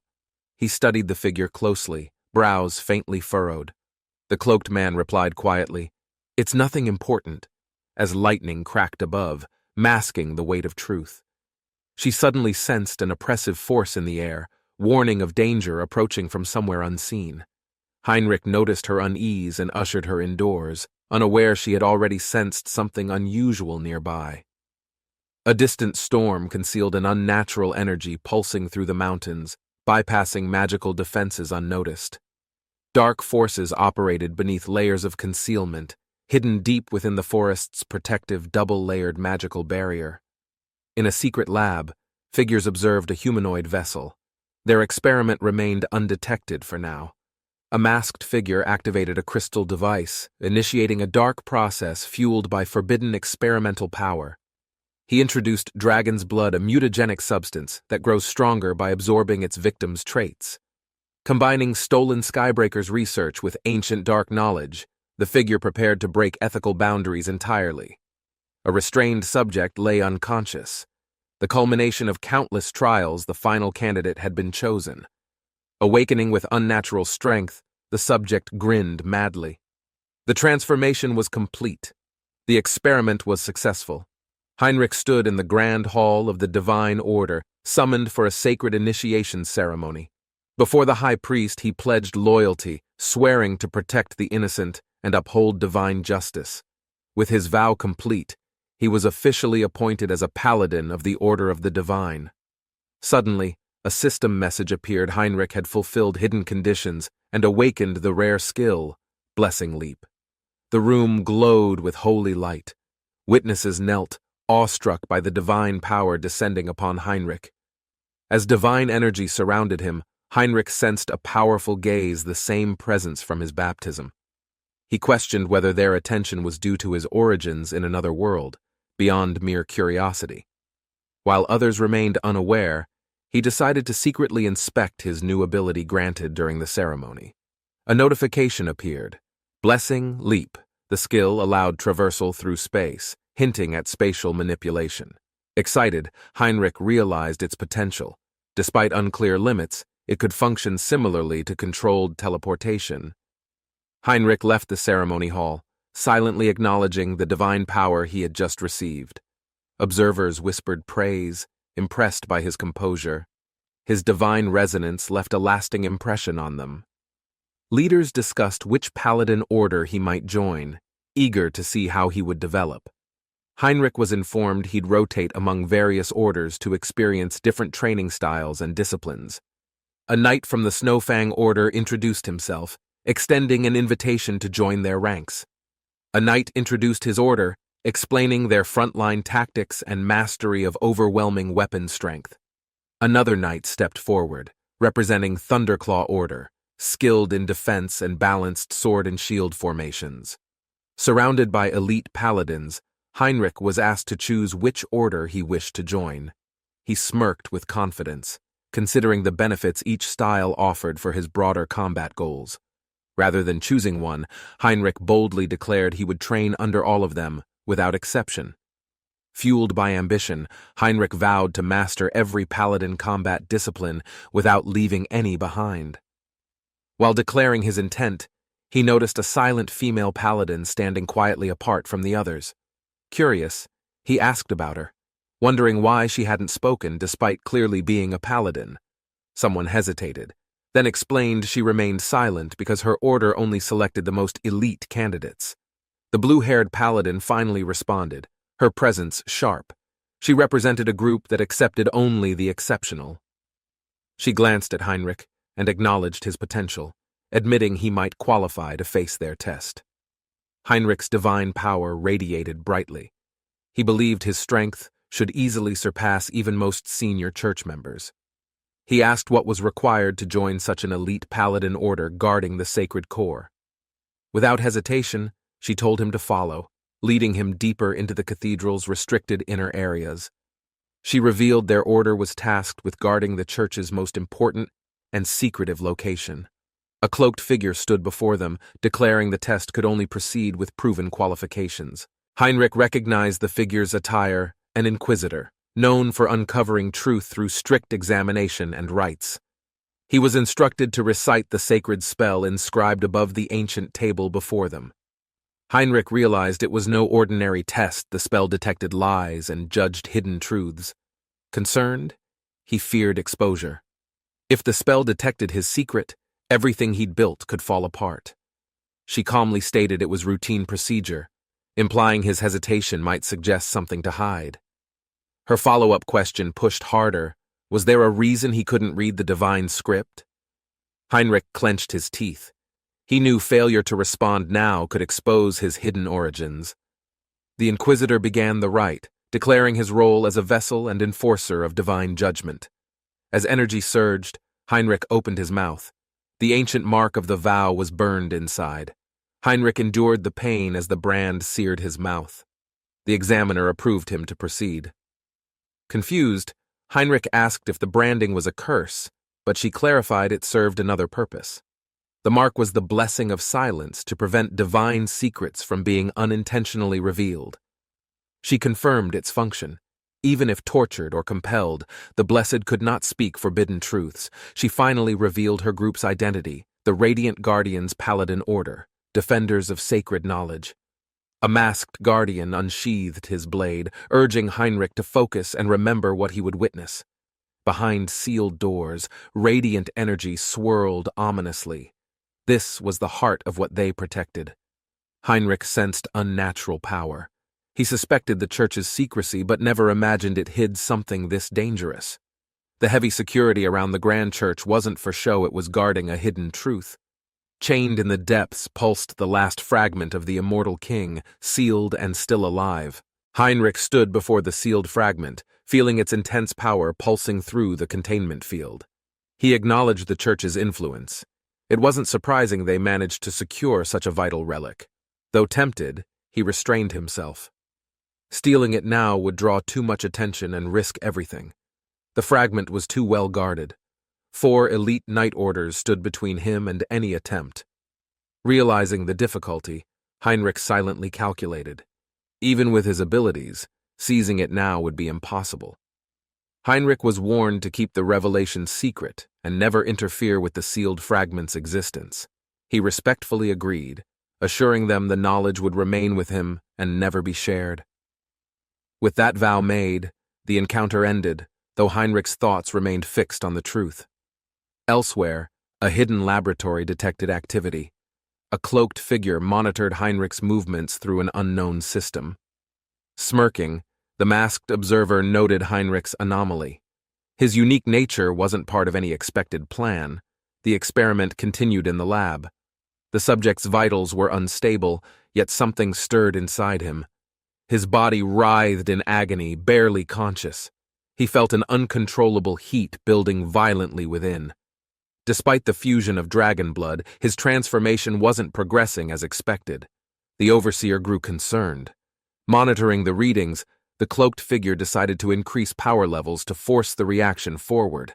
With a roar of pain, the subject convulsed violently as power surged through his altered body.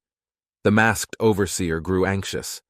The subject's body twitched violently beyond normal regeneration thresholds. He feared the experiment would collapse. Losing both Harley and years of research would be catastrophic. With no alternatives left, he decided to inject every last vial of dragon blood into him. The subject screamed as blood surged through his veins, releasing an uncontrollable blast of power. The explosion overwhelmed the lab.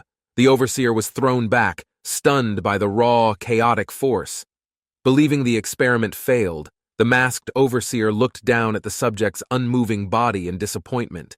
He expressed regret, assuming Harley hadn't survived the transformation. The lab remained quiet and still. Suddenly, a system alert chimed. A notification appeared something unexpected had just occurred.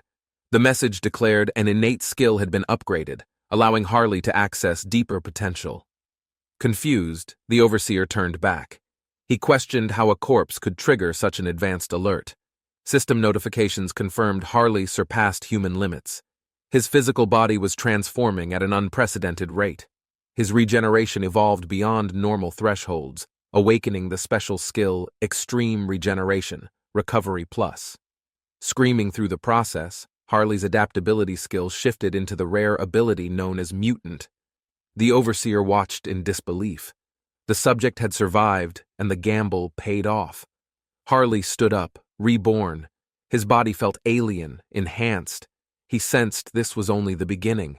The masked overseer documented the results, noting Harley's successful transformation exceeded their most ambitious projections.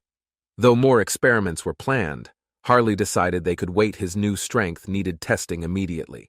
Harley grinned, full of confidence and anticipation. He was eager to see his power in action. Soon after, he emerged from the facility, stepping into nature, leaving the cold lab behind. Breathing deeply, Harley stretched his body beneath the trees, feeling alive in a way he never had. Harley tested his perception. Everything felt heightened vision, hearing, smell. His senses were now far sharper. He detected movement nearby, faint breathing patterns from something stalking him just beyond the trees. A black panther suddenly leapt from the bushes, fangs bared, moving faster than any normal beast. Harley calmly observed its form mid-air. Recognition sparked. This wasn't his first encounter with the species. Smirking, he remembered fighting the same creature type when he first arrived in this strange world. As the beast lunged, Harley grabbed it mid-air, effortlessly halting the attack with his enhanced strength. He declared he'd changed stronger, faster, sharper than when they last met in this world. With one swift swing, Harley threw the creature hard into the ground, completely reversing the fight. The impact echoed. He wasn't just defending, he was testing how his new powers responded. Grinning, Harley realized defeating strong enemies would help push his mutant abilities toward their next evolution. Harley discovered a crystal core within the beast's body, a potential key to his evolution.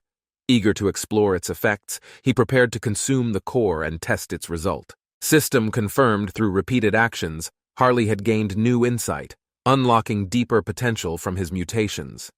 He chose to evolve physically, committing to full usage of his mutation for battle advantage. Harley envisioned a larger, more powerful frame, one that could dominate future combat with overwhelming force. Harley felt a shift. A new ability awakened within him, a trait called Strange Appetite.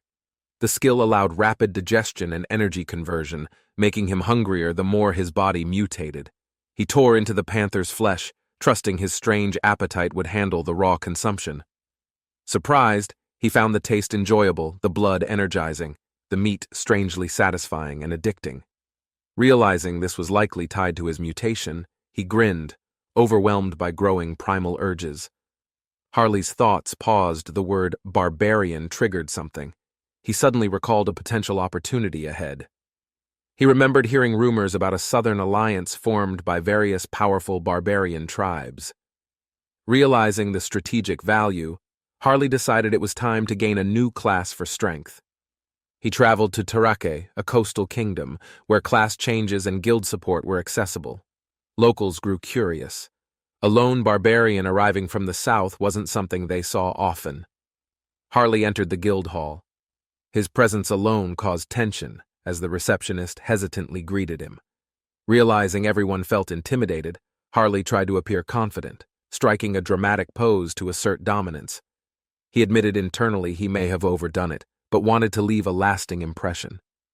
Determined, Harley reminded himself that becoming a realm-influencing hero meant standing out from the start.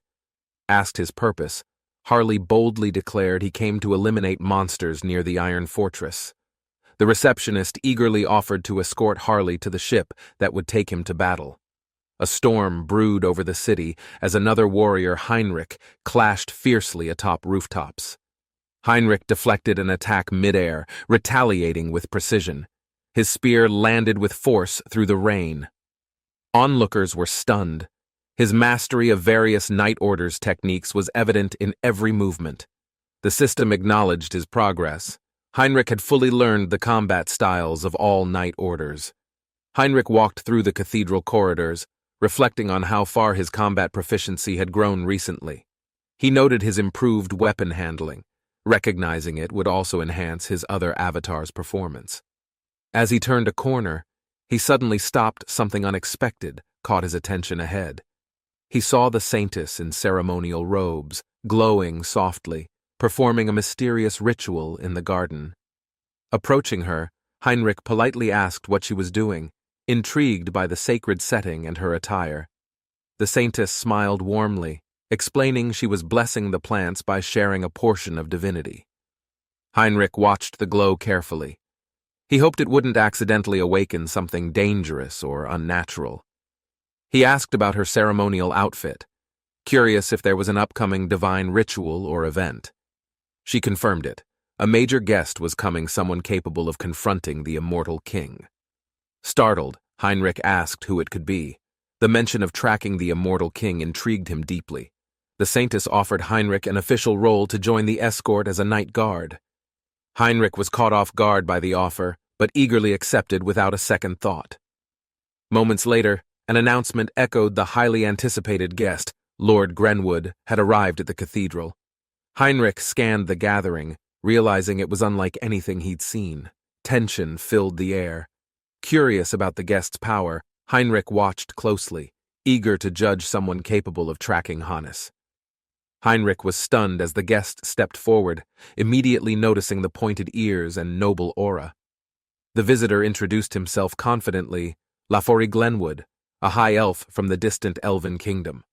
Heinrich stared in disbelief. The powerful guest everyone awaited was not human, but a high elf. A quiet shop stood under the sun. Inside, a customer had been browsing far too long. The man examined a bronze item, seemingly captivated but clearly unsure of what he truly wanted. The shopkeeper, growing impatient, politely reminded the customer he had been browsing for 2 whole hours. Turning calmly, the man apologized with a faint smile, not at all offended by the comment.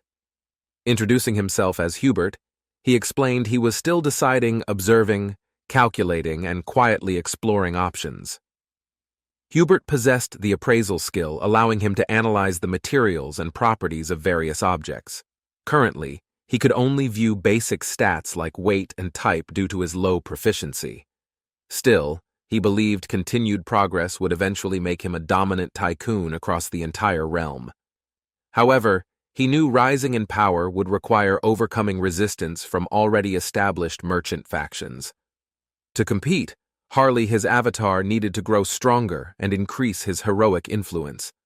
Snow blanketed the towering mountain range, concealing the fierce battle that was about to unfold again. Harley drew his blade with a grin, recognizing the massive beast standing defiantly before him. He identified it the most notorious threat on the mountain, responsible for countless destroyed supply routes. As the title screen faded, the beast roared and charged, shaking the icy cliffs around them. Harley braced himself confidently, excited to test his strength against a worthy opponent once more. Harley blocked the beast's rapid strikes, his blade clashing fiercely against its powerful claws and teeth. With precise counterattacks, he slashed deep across the monster's torso, blood spraying across the snowy ground. Spotting an opening, Harley grinned and launched forward, confident he could end this with one blow. He leapt high into the air, muscles tensed, preparing for a critical strike from above. With a roar, Harley descended at full speed, aiming to finish the mountain beast in one hit. Harley launched downward with force, but the beast reacted faster than expected, turning to counter mid-air. Both locked eyes briefly. A moment of surprise and calculation passed between man and monster. Feigning frustration, Harley faked vulnerability, then shouted, "Kidding!" and redirected momentum with a clever sidestep. Despite his tactics, Harley misjudged the weapon's weight. The axe slowed him down more than anticipated. The beast didn't hesitate. It charged again at full speed, forcing Harley to rethink his strategy. Harley clenched his fist tightly, muscles pulsing, then delivered a devastating punch into the charging beast's face. The impact echoed across the cliffside as the monster's head violently twisted from the crushing blow. The creature was launched into the air, tumbling through snow and sky before crashing down. Harley scoffed, realizing his bare fists were now stronger than the weapons he once relied on. He glanced up, eyes locked on his opponent, ready to finish what the fight had started. Harley wondered if he could channel his energy directly without changing his physical form at all. He raised his fist, feeling the familiar heat rise, and prepared to attempt pure energy control. Focusing deeply, Harley committed to controlling only the energy within, no transformation, just internal manipulation. Suddenly, energy swirled around his hand. The system confirmed enlightenment, granting him a brand new ability. Harley activated his new skill, Essence Aura, grinning as flames danced across his arm with power. Harley turned as thunderous footsteps echoed through the snow, signaling another powerful enemy approaching fast. A new creature appeared, massive and menacing, towering even larger than the beast he fought earlier. It charged at inhuman speed. Harley observed its unusual form, a gorilla, not a bear. Surprised but confident, Harley decided this would be the perfect moment to test his essence aura. The beast slammed the ground with force, challenging Harley head-on in a clash of raw might. The silver-furred monster's grin twisted with confidence, underestimating Harley despite his burning aura and focused stance. Harley approached calmly, but the creature flinched as it sensed the energy radiating from him intensify. Harley smirked at the beast's reaction and asked what it found so funny in battle. Without waiting, he dashed forward with full force, saying he'd teach it something about true humor. Harley roared with power, fire swirling around him, preparing a brutal strike fueled by Essence Aura's energy. Harley raised his flaming fist, shouting boldly as he prepared a finishing blow with Essence Aura. The beast lunged forward, unleashing its full strength in response, creating a crater with its stomp. Harley countered mid-air with a spinning strike, naming his move the Sleeping Ogre before impact. The ogre howled in rage, but Harley's attack slashed across its chest with fierce, searing precision.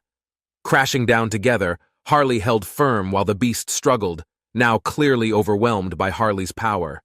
Harley lifted a broken club high, triumphant, declaring his victory to the sky without hesitation. Proudly shouting, "I'm a hero!" he slammed the weapon down, marking his win over the beast.